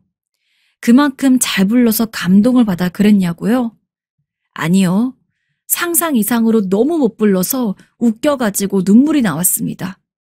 전 사람이 웃다가 눈물이 난다는 걸 한 번도 이해를 해본 적이 없었는데 장모님 덕분에 이해할 수 있었어요. 장모님이 장난으로 그러시는 게 아니라 정말 그 누구보다도 진지하게 부르고 계신다는 점에서 더욱더 웃긴 걸 견딜 수가 없었습니다.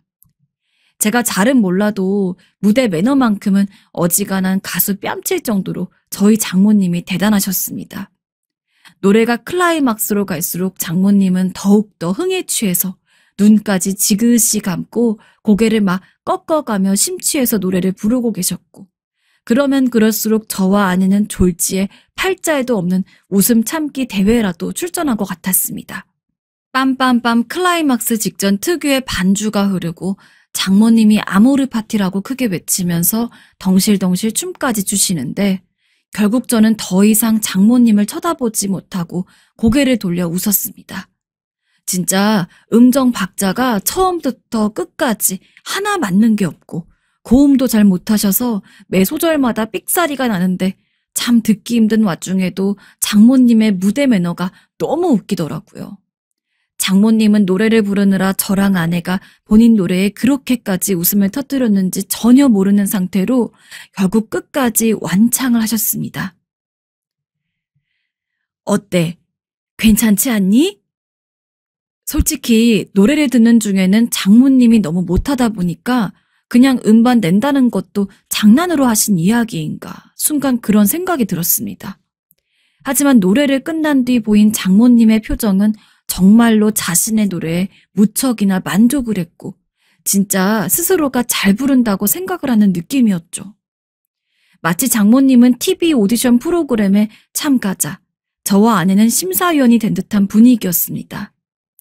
아니 제가 장모님한테 어떤 억하심정이 있어서 이렇게 이야기하는 게 아니라 정말로 대체 누가 장모님한테 노래를 잘한다고 음반 내라고 바람을 불어넣었는지 이해를 할 수가 없었습니다. 장모님, 장난치시는 거 아니죠? 제대로 불러주세요. 정말 오디션이라 생각하시고요. 아니, 무슨 말이야?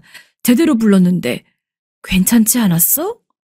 정말 혹시나 싶어서 일부러 표정을 싹 굳히고 장모님한테 더 이상 장난하지 말고 제대로 불러보시라고 이야기를 해드렸지만 장모님은 여전히 어리둥절한 표정이었습니다. 이 정도면 잘 부른 것 같은데 뭐가 문제인가 하는 느낌이었죠.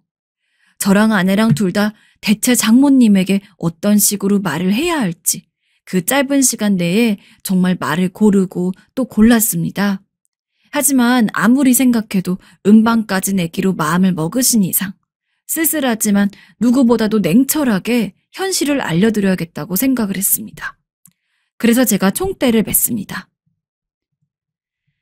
장모님, 대체 누가 장모님한테 음반을 내라고 권유했는지 모르겠는데 그 사람이랑 친하게 지내시면 안 될 것 같아요. 제가 장모님을 싫어하고 그래서 그런 게 아니라 정말 객관적으로 봤을 때 장모님 노래 실력으로는 음반 내서 성공할 수가 없어요. 솔직히 요새 음반 내는 거 노래를 잘한다고 다 성공하는 것도 아니긴 한데 그렇다고 해서 노래를 못한다고 성공하는 것도 아니거든요. 노래를 잘하는 건 기본이고 다른 것도 갖춰져 있어야 되는데 장모님으로선 음반의 기본이라고 할 수 있는 노래가 제대로 안 되어 있으세요. 이런 상황에서 음반을 내는 건 좀 무리지 않을까요? 그렇게 할 말을 다 한 대가가 뭐냐고요? 장모님 댁에서의 퇴출이었습니다. 당장 나가라. 됐어. 너희들한테 내 노래 평가받고 싶지 않다. 진짜 등 떠밀려서 쫓겨났어요. 저야 장모님을 위해서 그렇게 말씀드린 거긴 하지만 장모님 입장에서도 속상할 거 알기에 이해했습니다. 그래서 아내랑 같이 집에 갔는데 집에 가자마자 장모님으로부터 전화가 왔습니다. 너랑 박서방은 트로트의 한을 전혀 몰라. 너희가 나이 더 먹어봐. 그때 엄마 실력을 알아줄게다. 아니 엄마, 트로트의 한이고 뭐고 기본적으로 노래를 잘해야 할 거 아니야. 엄마가 이야기하는 그 한도 노래를 잘해야 더 잘 표현되는 거 아니겠어? 근데 엄마는 정말로 노래가 안 된다니까? 김 사장이 나보고 심금을 울리는 노래 실력을 가지고 있다면서 무조건 제2의 김연자, 송가인 만들어주겠다고 했어. 근데 어째 아무것도 모르는 너네들이 나를 그렇게 무시하니? 아이고, 내가 돈만 있었어도 안 이러는데 돈 없는 게 서럽고 죄다, 죄야. 너희 진짜 평생 후회할 거다. 내가 어떻게든 돈 만들어서 갈고리로 돈을 쓸어 담을 거야. 그땐 너희들 국물도 없을 줄 알아. 대체 그 김 사장이 누구길래 저번부터 자꾸 김 사장 하시는지 느낌이 좀 많이 이상했습니다. 아내도 저번부터 자꾸 김 사장이 어쨌다 저쨌다 이야기를 하시는 장모님 때문에 뭔가 이상하다고 생각은 했는데 이렇게까지 된 와중에 계속해서 그 이야기를 하는 걸 보니까 그 김 사장이란 사람이 뭔가 수상하다고 그러더라고요. 제가 장모님에게 소개를 시켜드린 노래교실인 만큼 제가 직접 알아봐야 할 것 같았습니다. 그래서 장모님이 다니시는 노래교실에 시간을 내어서 직접 찾아갔어요. 그리고 노래교실 강사로 보이는 사람한테 전부 이야기를 했죠. 저희 장모님이 김자, 옥자, 진자이신데 노래교실을 다니고서부터 자꾸 이상한 소리를 하셔서요. 실례인 걸 알지만 뭐 좀 여쭈려고 왔습니다. 아, 네, 안녕하세요. 편하게 물어보세요. 장모님이 여기 수강생분들한테 노래 칭찬을 좀 받으신 것 같은데 그것 때문에 계속 음반을 내고 싶다고 하시더라고요. 근데 문제는 그 과정에서 자꾸 김 사장이란 분을 언급을 하는데 저랑 아내가 듣기에 조금 느낌이 이상해서 혹시 강사님이 아시는 거 없나 하고 좀 물어보러 왔습니다. 네? 김 사장이요? 그분 알기는 아는데 강사한테 들어보니까 우선 저희 장모님이 해당 강사님에게 노래교실 수업을 듣고 있진 않았습니다. 근데 문제의 김 사장은 알고 있다고 했죠.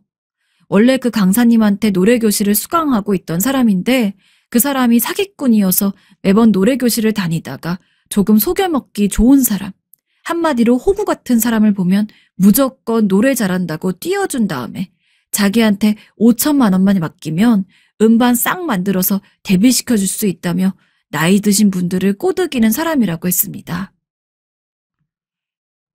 그걸 제가 알게 돼서 제 수업은 못 듣게 했는데 보니까 제가 아닌 다른 강사님 수업을 듣고 있었나 보네요. 거기서도 그러고 있을 줄은 꿈에도 생각을 못 했는데 아이고 이걸 어쩌죠? 어쩐지 이상하다 싶었는데 강사님을 찾아와 보길 잘했네요. 모쪼록 알려주셔서 감사합니다. 역시 제가 생각한 대로 그 사람은 사기꾼이었습니다. 대체 어떤 식으로 칭찬을 한 건지는 모르겠지만 저희 장모님이 저렇게까지 음반에 대한 열의를 불태우게 만들 정도면 정말 어지간히 말 잘했다 싶더라고요. 집에 가자마자 아내에게 자초지종을 이야기해줬습니다. 그랬더니 아내 역시 자기가 그럴 줄 알았다면서 이거 안 알아봤으면 돈도 돈이지만 그렇게 기대하고 있던 우리 엄마 크게 실망해서 한동안 잠도 제대로 못 잘 뻔했다며 격분했습니다. 장모님도 저희가 노래를 못한다고 하는 거야 기분이 안 좋게 받아들이실지라도 그 김 사장 자체가 사기꾼이란 거를 말씀드리면 음반 이야기도 안 하실 거라고 생각을 해서 아내와 이야기를 나눈 뒤 바로 장모님에게 전화를 드렸습니다. 장모님, 저 박서방입니다. 장모님이 아직 저한테 화나 계신 건 아는데 꼭 들으셔야 할 이야기가 있어서요. 아무리 생각해도 장모님 말씀 중에 좀 이상하고 이해가 안 가는 부분이 있어서 방금 장모님 다니시던 노래교실을 다녀오는 길입니다. 근데 그 김 사장이란 사람이 사기꾼이었더라고요. 이미 피해를 보실 뻔한 분도 계시고요. 모든 이야기를 다 하고 나니 장모님은 말씀도 없이 가만히 듣고만 있었습니다. 그러더니 엄청 겸연쩍은 목소리로 내가 미안하다. 세상 물정을 너무 몰랐나 보다. 이 나이를 먹고서 못 볼 거를 보였네. 잊어주게. 늙은이 주책이라 생각하고. 라며 저에게 사과를 하셨죠. 그러고서는 쪽팔리다고 다른 노래교실로 옮겨달라고 하길래 제가 웃으면서 알겠다고 하고 지금은 장모님에게 더 좋은 노래교실을 알려드려서 지금 거기를 쭉 다니고 계십니다. 거기는 강사분들 실력이 좋으신지 그 이후로도 가끔씩 장모님 노래를 듣곤 하는데 예전보다 삑사리도 덜 나고 음정도 조금 맞춰져 가는 것 같아요. 그래서 열심히 호응해드리고 있습니다. 별거 아닌 해프닝이지만 장모님이 귀여워서 한번 정리해서 전해봤는데 어떻게 들으셨을지 모르겠네요. 아무튼 참 귀여우신 우리 장모님, 사연을 통해서라도 부끄럽지만 한번 전해보고 싶었습니다.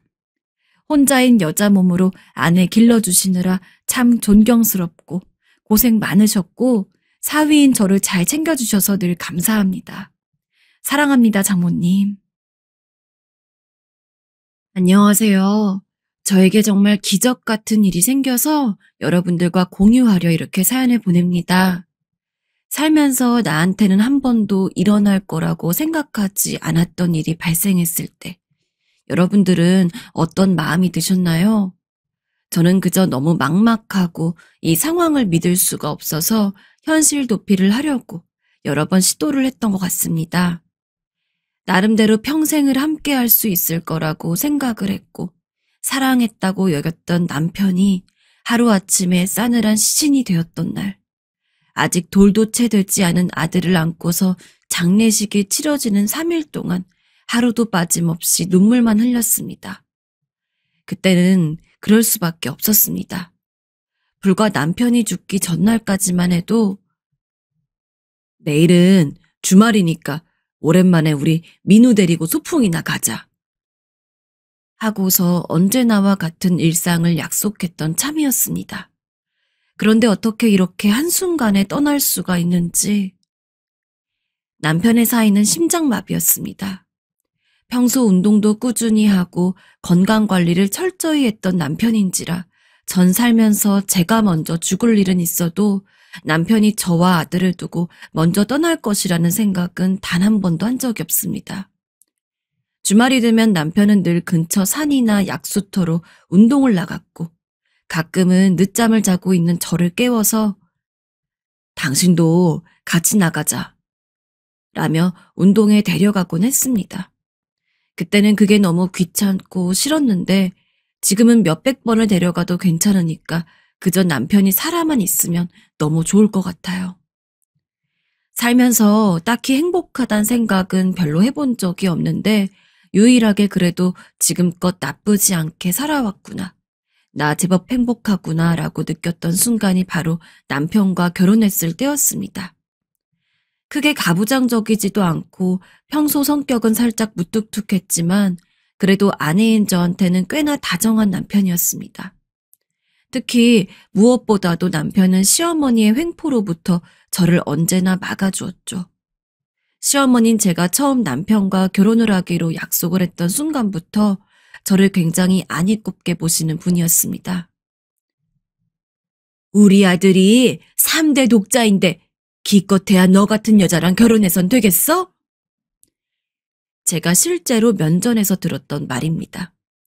시어머니는 3대 독자인 남편을 무척이나 귀하게 생각을 했고 그렇기 때문에 저보다 훨씬 더 나은 환경에 있는 여자를 만나게 하여 결혼시키고 싶었던 것 같습니다. 하지만 남편이 끝까지 저와의 결혼을 주장했고 저도 시어머니에겐 죄송했습니다만 그런 이유로 남편을 포기할 순 없었습니다. 결국 시어머니가 강하게 반대를 했지만 저와 남편은 결혼을 했고 약 1년간 결혼 생활을 유지하면서 아이도 낳고 이젠 정말 행복한 일만 있을 거라고 생각을 했습니다. 하지만 그 기쁨이 오래가지 않아서 남편이 그런 사고를 당하고 말았죠. 아이고, 우리 불쌍한 아들. 이 애미보다 먼저 떠나면 어떡하냐. 어머님, 저리 썩 꺼져라. 이 남편 잡아먹은 년 같으니라고. 내가 이래서 너 같은 년이랑 우리 아들이랑 결혼시키기가 싫었는데 너랑 결혼해서 우리 아들이 일찍 죽은 거야. 너 어떻게 할 거야? 우리 불쌍한 아들 어떻게 할 거냐고. 시어머니는 남편이 죽은 이후로 저를 남편 잡아먹은 년이라고 부르면서 그 어느 때보다도 저를 미워하고 싫어했습니다. 애초부터 저를 탐탁지 않게 여겼던 시어머니이기에 남편이 죽은 이후로는 더욱더 저를 경멸했죠. 남편이 일찍 떠난 것도 슬픈데 시어머니가 그렇게까지 저를 미워하니 마음 둘 곳이 없어서 참으로 허하고 힘들었습니다. 아직 크지도 않은 아들을 안고서 몰래 눈물을 훔친 적도 많았습니다. 이제 와서 이야기를 하는 거지만 처음 남편이 죽고 얼마 안 됐을 때는 저도 그 뒤를 따라가고 싶었습니다. 죽으려는 노력을 안 해본 것도 아니었습니다. 하지만 결국 망설이게 된 이유는 저희 둘 사이에서 나온 하나뿐인 제 아들 때문이었습니다. 저야 죽어서 남편을 뒤따라간다고 해도 이 하늘 아래 홀로 남을 아들은 어떻게 살아가게 될지. 엄마로서 차마 아직 삐덩이 같은 아들을 버리고 혼자 떠날 수가 없었습니다.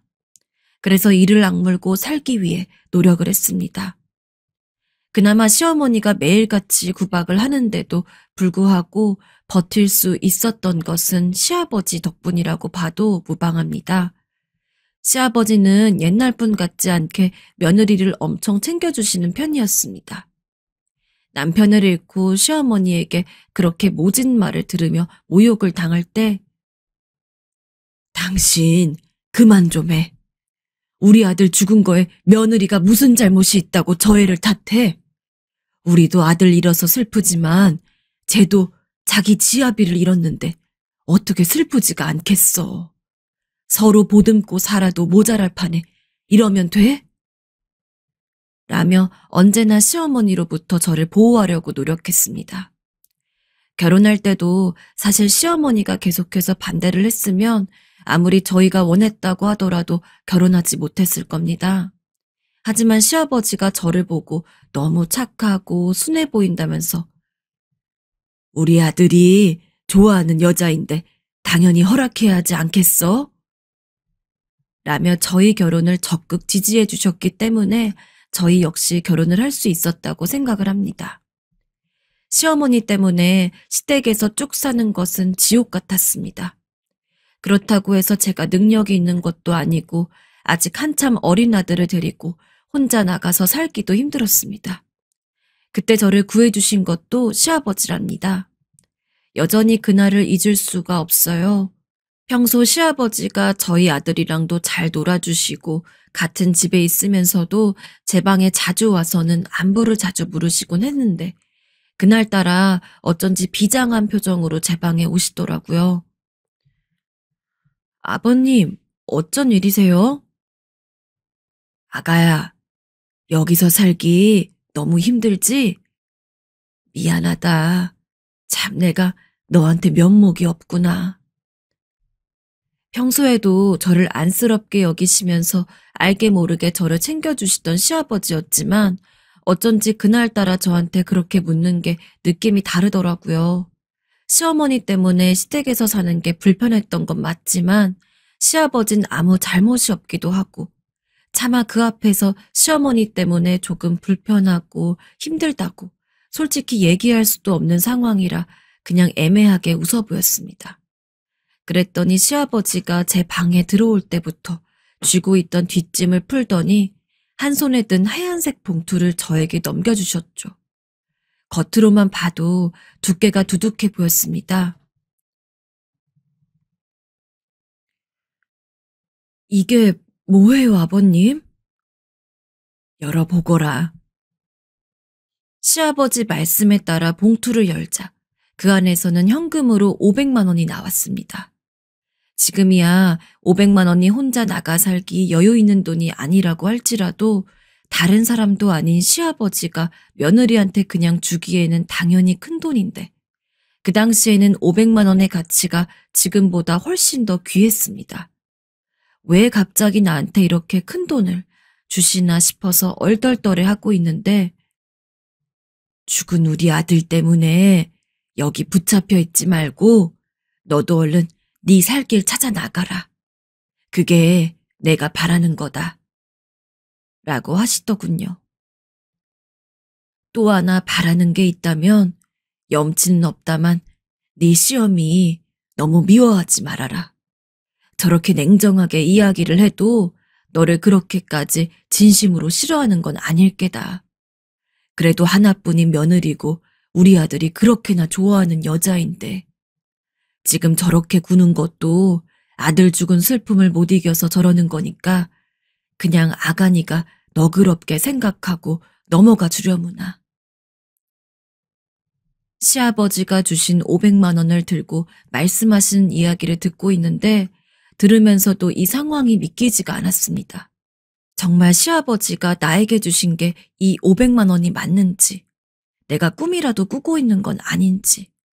하지만 이후 정신을 차리고 나니 시아버지 때문에 이 집에서 나가고 싶은 게 아닌데 원인도 아닌 시아버지한테 이렇게 큰 돈을 받아도 되나 싶었습니다. 솔직히 시아버님 한 명만 생각을 한다면 전 시댁에서 쭉 사는 게 좋았거든요. 남편이 죽었다곤 해도 당장 제가 다른 사람을 만날 생각도 없었으며 저와 남편의 결혼으로 인해서 한 가족이 된 시아버지이긴 하지만 그것과 별개로 시아버지 자체가 너무나 따뜻하고 좋은 분이셨으니까요. 게다가 남편에게는 동생도 한 명 있었는데 당시 고등학생이었던 남편의 동생, 즉 도련님은 어린 나이에도 어른스러워서 시어머니가 저에게 소리를 치고 화를 낼 때면 그 옆에서 시어머니를 말리기도 했습니다. 사실상 시어머니를 제외하면 다른 시댁 식구들은 다 좋은 분들 뿐이었던지라 제가 이 집에서 나가지 못하는 한이 있더라도 돈은 돌려드려야 될 것 같더라고요. 하지만 시아버진 제가 봉투를 다시 쥐어드리려 그러자 정 받기가 힘들면 우리 수민이가 혼자 남을 너를 생각해서 주는 돈이라고 쳐라. 라고 하셨습니다. 그 말을 듣는데 남편 얼굴이 스쳐 지나가더라고요. 늘 저를 사랑해 주었던 남편. 물론 그만큼 남편은 자신의 부모님인 시부모님도 사랑했겠지만 남편 역시 시어머니가 저에게 뭐라고 할 때면 언제나 저를 보호해 주던 사람 중 하나였습니다. 그런 남편이 자신이 보호해 줄 수도 없는 상황에서 제가 혼자 무력하게 시어머니의 횡포를 견디고 있는 모습을 보게 된다면 제가 남편이라도 너무 마음이 쓰리고 슬플 것 같더군요. 감사합니다, 아버님. 정말 감사합니다. 그래서 염치 없이 시아버지가 주는 500만 원을 받았습니다. 그리고 그 길로 짐을 꾸려서 아이를 데리고 나왔어요. 친정 식구들과 그렇게 사이가 좋지 않기에 어디로 가야 할까 막막하기도 했지만 다행히 다른 친정 식구랑은 연락도 제대로 안 하고 지낼지언정 큰언니랑은 꾸준히 연락을 했었기 때문에 집에서 나오자마자 큰언니에게 연락을 했습니다. 안 그래도 큰언니는 시어머니가 평소 저한테 어떻게 대하는지도 잘 알고 있었고 남편이 죽은 뒤에 제가 시댁에서 잘 살고 있는지 걱정을 많이 하고 있었나 본지 제가 집을 나와서 다른 곳에서 살아야 될 것 같다고 이야기를 하자 내가 우리 사는 동네 근처에 좋은 집 있나 한번 알아봐 볼게. 라며 적극적으로 발벗고 나서 저를 도와줬습니다. 그 덕분에 다행히 저는 저렴한 가격에 큰언니 집 근처에 작은 원룸을 잡을 수 있었습니다. 월세가 부담이 되긴 했지만 나오면서 시아버지가 주신 500만 원으로 한동안 버틸 수가 있었죠. 솔직히 그렇게 살게 된 초반에는 참 막막했습니다. 집에서 집안일만 하다가 졸지에 아이랑 저 이렇게 단둘이서만 살게 된 것이니까요. 그래도 큰언니가 하던 일을 좀 도와가지고 굶지는 않을 정도로 먹고 살았습니다. 다시는 결혼하지 말아야지. 아이와 단둘이 사는 삶에 익숙해져 가긴 했지만 그렇다고 해서 남편이 죽은 것에 대한 상처가 사라진 것은 아니었습니다. 큰언니는 제가 애랑 단둘이 사는 걸 안타깝게 여기면서 시간 되면 괜찮은 사람 좀 만나보라고 저를 꼬드겼지만 전 그 당시에는 정말 그 누구도 만나고 싶지가 않았어요. 특히 연애, 결혼으로 이어질 남자라면 더더욱이요. 또 그런 아픈 이별을 겪을 수 있다는 가능성이 존재한다는 것만으로도 무서웠고 무엇보다도 애가 있는데 과연 어떤 남자가 저랑 결혼이라는 먼 미래까지 생각을 해줄까 싶었죠. 하지만 언제나 이별 뒤에는 새로운 사랑이 있다고 큰언니 집 근처에서 산 지 1년 정도 되던 해 저에게 또 다른 사랑이 찾아왔습니다. 그 남자는 저보다 2살이 어렸고 저와 같이 큰언니 일을 돕던 직원 중 하나였습니다. 나중에 보니까 그 직원이 큰언니한테 제가 마음에 든다면서 소개를 시켜달란 식으로 말을 했던 모양입니다. 그래서 큰언니도 이렇게 된 거 제가 새로운 남자를 만나서 아픔을 이겨내면 좋을 것 같아가지고 저한테 은근히 새로운 사람 만날 생각 없냐면서 찔러봤던 것이고요. 솔직히 그 남자가 마음에 든다고 생각을 하면서도 두려웠습니다. 혹시나 이 남자랑 결혼을 하게 되면 이 남자가 나와 전 남편 사이의 아이를 사랑으로 키워줄지, 결혼을 하고 싸우는 일이 생기진 않을지. 하지만 그런 걱정 또한 결국 제가 제 마음을 인정하고 그 남자와 사적인 만남을 가지기 시작하면서부터 사라졌습니다. 결과적으로 저는 그 남자와 재혼을 하였죠. 2번째 남편도 저와 마찬가지로 식구들과 사이가 안 좋았기 때문에 특별히 결혼식을 올리진 않았습니다. 혼인신고를 하고 저희의 사정을 다 알고 있는 큰언니만 불러서 조촐하게 축하를 받고 지냈죠. 하지만 괜찮았습니다. 애초에 결혼식이라는 것 자체에 큰 로망이 있던 것도 아니고 전 휘황찬란한 결혼식보다는 함께 살아가면서 가족으로서 부부로서의 정을 나누는 것이 더 중요하다고 생각했습니다. 다행히 2번째 남편은 저와 전 남편 사이의 아이를 무척이나 사랑으로 키워주었습니다. 아빠 없이 홀어머니 아래에서 살아갈 아들이 혹여나 살면서 불이익을 받진 않을까 걱정이 되기도 했었는데 2번째 남편 덕분에 그러한 걱정도 덜고 참 고맙더라고요. 2번째 남편을 만난 뒤로 심적으로 의지할 곳도 있고 아이를 키우기가 훨씬 더 편해졌습니다. 전 다시 집안일만을 전담하기 시작했고 남편이 벌어오는 돈으로 알뜰하게 저축도 하면서 생활했습니다. 그리고 저와 2번째 남편 사이에서도 사랑의 결실이 태어나게 되었죠. 사실 아이를 낳을지 말지에 대해서는 정말 많은 고민을 했던 것 같습니다. 엄마는 같지만 아빠가 다른 아이들이 서로 잘 어울릴 수 있을지도 고민이 됐고 혹시나 나중에 충격이라도 받는 게 아닌가 싶기도 하더군요. 때일은 걱정이란 건 알았지만 제 배 아파서 낳은 자식인 만큼 최대한 힘든 일 없이 키우고 싶었습니다. 우리라면 분명 아이들 잘 키울 수 있을 거야. 하지만 그런 저를 설득한 게 남편이었습니다. 그리고 실제로 아이를 낳고 나서 한 해 한 해 키우니까 확실히 남편의 말대로 저희 아이들은 비록 아빠가 다를지언정 언제나 한 가족이라는 마음으로 누구보다 우애 좋은 남매로 살았습니다. 특히 2번째 남편 사이에서 나온 딸이 나이에 비해서 참 생각도 깊고 철이 들었던지라 가끔 힘든 일이 있을 때면 그 어린 딸에게 위로를 받을 정도였습니다.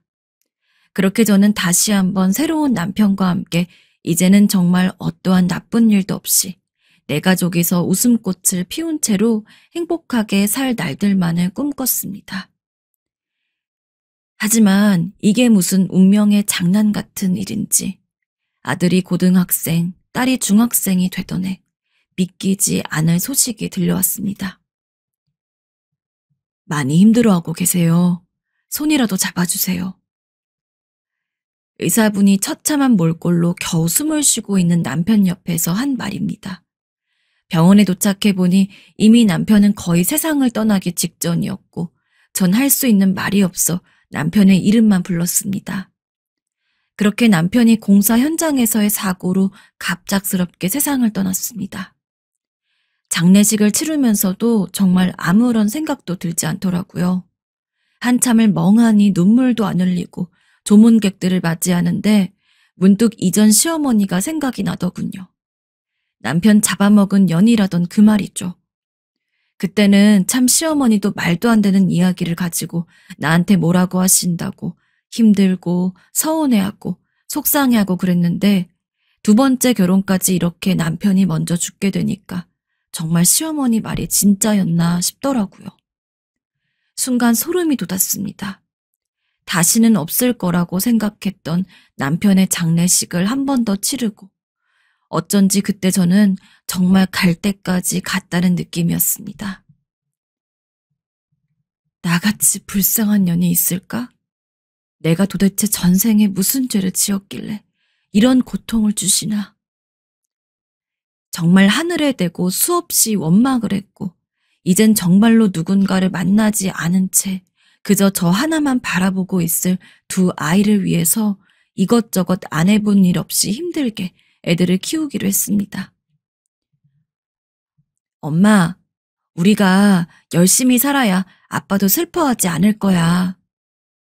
라고 말해주는 아이들 때문에라도 그렇게 해야 했죠. 허나 쉽지만은 않았습니다. 지금이야 별다른 능력이 없는 전업주부들도 컴퓨터 쓰고 뭐 하고 하면서 푼돈이라도 벌 일이 많다만 그때까지만 해도 능력 없는 전업주부가 돈을 벌 만한 일들이 거의 없었습니다. 기껏해야 식당 카운터를 보면서 돈 계산을 하거나 서빙을 해주는 게 전부였죠. 하지만 당시 사정을 보았을 때 전 가릴 게 하나도 없었습니다. 일단 돈을 벌 수 있으면 무슨 일이든 시작하고 봤죠. 나름대로 그전까지는 동안이란 이야기도 많이 들었는데 혼자서 일을 시작한 이유는 정말 하루하루 갈수록 폭삭 늙어가는 게 제 눈에도 보일 정도였습니다. 여자로서의 제 인생은 완전히 사라졌다는 생각에 우울하기도 했지만 아이들 때문에 그 우울함에 깊이 빠질 새도 없었습니다. 새벽같이 일어나서 일을 했고 언제나 밤늦게 들어왔습니다. 아직 한창 학생 때인 아이들을 위해서 학용품도 사줘야 하고 공부도 시켜야 했으니까요. 다행히 딸이랑 아들 둘 다 제 말을 잘 듣기도 하고 본인들이 공부에 뜻이 있었던지라 대학교는 둘 다 장학금을 타서 들어갔습니다. 그리고 4년을 다니면서도 제가 등록금을 내준 적은 한두 번밖에 없어요. 다 본인들이 공부 열심히 해서 성적 장학금을 받으면서 다녔거든요. 아이들이 어찌나 대견하던지 그러면서도 자기들이 돈을 벌면서 저한테 용돈이랍시고 조금씩 주는데 비록 남편들은 일찍 잃고 말았을지언정 그런 만큼 자식들이 효도를 하는구나 싶어서 몸은 힘들었어도 버티는 게 힘들진 않았습니다. 물론 자식들이 대학에서 알아서 잘 공부하고 다녀도 언제나 혹시 모르는 일에 대해서는 대비를 해야 하기 때문에 아이들이 대학을 다니는 중에도 일은 쉬지 않았습니다. 아이들이 대학을 졸업하고 취직을 하고 나서야 전 비로소 기본적으로 부모로서 제가 해야 할 일은 다 했다고 생각을 하며 쉴 수 있었죠. 하지만 젊었을 적부터 계속해서 일을 하다가 갑자기 쉬니까 그것도 그건 나름대로 어쩐지 인생 어딘가가 텅 빈 느낌이 들더라고요. 그동안은 바빠서 외로움도 못 느꼈는데 어쩐지 아무것도 안 하고 있으니 제가 혼자인 것을 더 실감하게 되는 것 같고 그래서 작게 소일거리라도 찾았습니다. 오랜 시간 아이들을 키워오다 보니 첫 남편도 두 번째 남편도 차차 기억 속에서 흐려져 갔죠. 물론 어느 날 문득 생각이 날 때면 바로 어제 있었던 일처럼 슬퍼지긴 했지만 이제는 그 슬픔도 오래가질 않았습니다. 시간이 약이라는 말이 있듯이요. 그러던 어느 날 오랜만에 바깥으로 산책에 나가고 싶어서 집 근처에 있는 공원에 혼자 햇볕이나 좀 쐴 겸 나갔습니다. 천천히 걷다가 벤치에 앉아서 아이들이 노는 모습을 보고 있는데 웬 남자가 제 쪽으로 오더군요. 저랑 비슷한 동년배인 것 같긴 했지만 조금 더 어려 보였습니다. 혹시 신미정 씨 맞으신가요? 근데 그 남자가 제 이름을 알고 있더군요. 얼떨떨해서 맞다고 누구냐고 물어보니까 그 남자가 이야기했습니다. 형수님, 오랜만이에요. 너무 오랜 시간 동안 못 봐서 얼굴을 모르고 있었는데 알고 보니까 제 첫 남편의 남동생이었습니다. 설마 그렇게나 갑작스럽게 도련님이 찾아올 줄은 꿈에도 생각을 못했고 애초에 제가 여기 사는 걸 안다는 것조차 몰랐기 때문에 도련님, 여기는 어떻게 하시고? 라며 물어봤더니 시아버지가 알려주셨다고 하더군요. 이사를 갈 때 시아버지한테만큼은 어디로 가는지 알려드렸었는데 그 덕분에 제가 있는 곳까지 찾아온 것 같았습니다. 분명히 마지막으로 헤어질 때는 아직 고등학생이었던 도련님이 벌써 나이 지긋한 중년이 되었다니 어쩐지 감회가 새로워서 도련님 얼굴을 보는데 도련님은 그 어느 때보다도 진지하게 굳은 얼굴로 저를 쳐다봤습니다. 형수님, 아버지가 지금 많이 위독하세요. 뭐라고요? 아버님이 아프시다고요? 너무나 오랜만에 듣는 따뜻했던 시아버지의 소식치고는 충격적이었습니다. 시아버지가 위독하다니. 도련님 이야기를 들어보니까 당시 제가 나간 이후로 몇 년 안 지나서 시어머니는 화병으로 돌아가셨고 그 이후부터 도련님은 결혼도 하지 않으시고 시아버지와 함께 둘이서만 살고 있었는데 제 아들 그리고 저를 무척이나 보고 싶어 했던 모양입니다.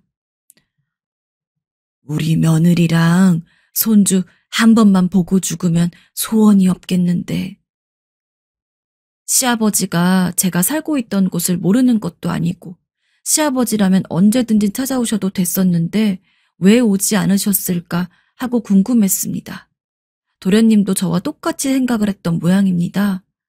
그래서 보고 싶으시면 한번 다녀와서 얼굴을 보라고 했는데 시아버지가 고개를 가로저었다고 했죠.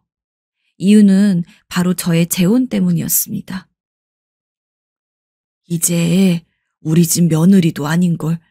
얼마 전에 보니까 새 남자 만나서 잘 살고 있는 것 같더라.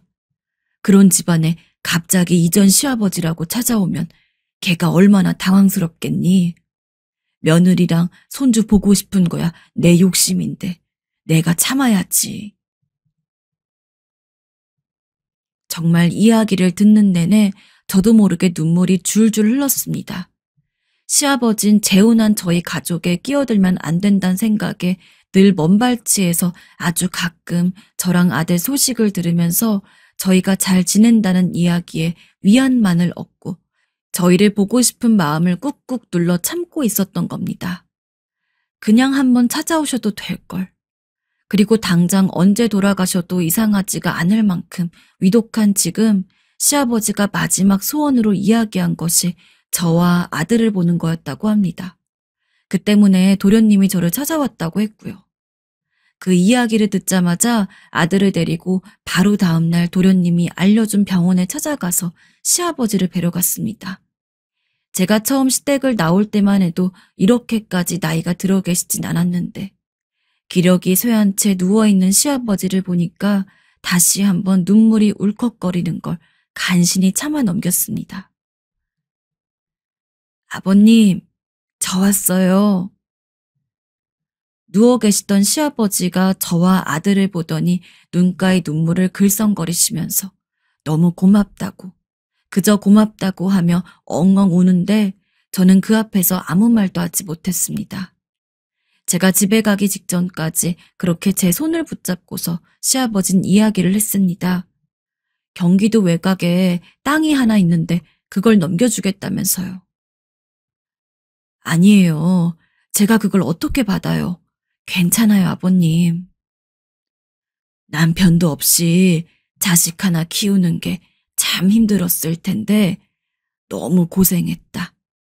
우리 손주 저렇게 잘 키워줘서 너무 고맙다. 정말 고마워. 내가 제대로 도움 주지 못한 게 평생의 한이었다. 땅을 제게 주는 것은 도련님도 동의한 부분이었는지 아무 말도 하지 않았습니다. 너무나 큰 선물에 당연히 거절을 하려고 했지만 시아버지가 자꾸 노인네 죽기 전 마지막 소원이라고 하는 통에 결국 저는 시아버지가 남겨주시는 땅을 받게 되었죠. 그렇게 마지막 만남을 가진 뒤 딱 일주일 뒤에 시아버지가 돌아가셨습니다. 도련님 말로는 그때까지 버틴 것도 참 용하다고 하네요. 아버지가 형수님을 보려고 지금까지 버티셨던 모양이에요. 시아버지 장례식에 3일 내내 있다가 집에 오며 참 많은 생각들이 들었습니다. 시아버지가 주신 땅은 나중에 아이들이 결혼할 때 결혼 자금으로 보태주려고 해요. 시아버지가 부디 하늘에선 편하게 일찍이 그곳에서 시아버지를 기다리고 있었을 남편과 행복하게 살았으면 좋겠습니다. 그리고 아버님, 다시 한번 말씀드리지만 너무 감사드립니다. 하늘에서 꼭 평안히 계셔주세요. 나중에, 아주 나중에 아버님을 만나게 되는 날이 오면 그때는 아버님을 제가 꼭 안아드릴게요.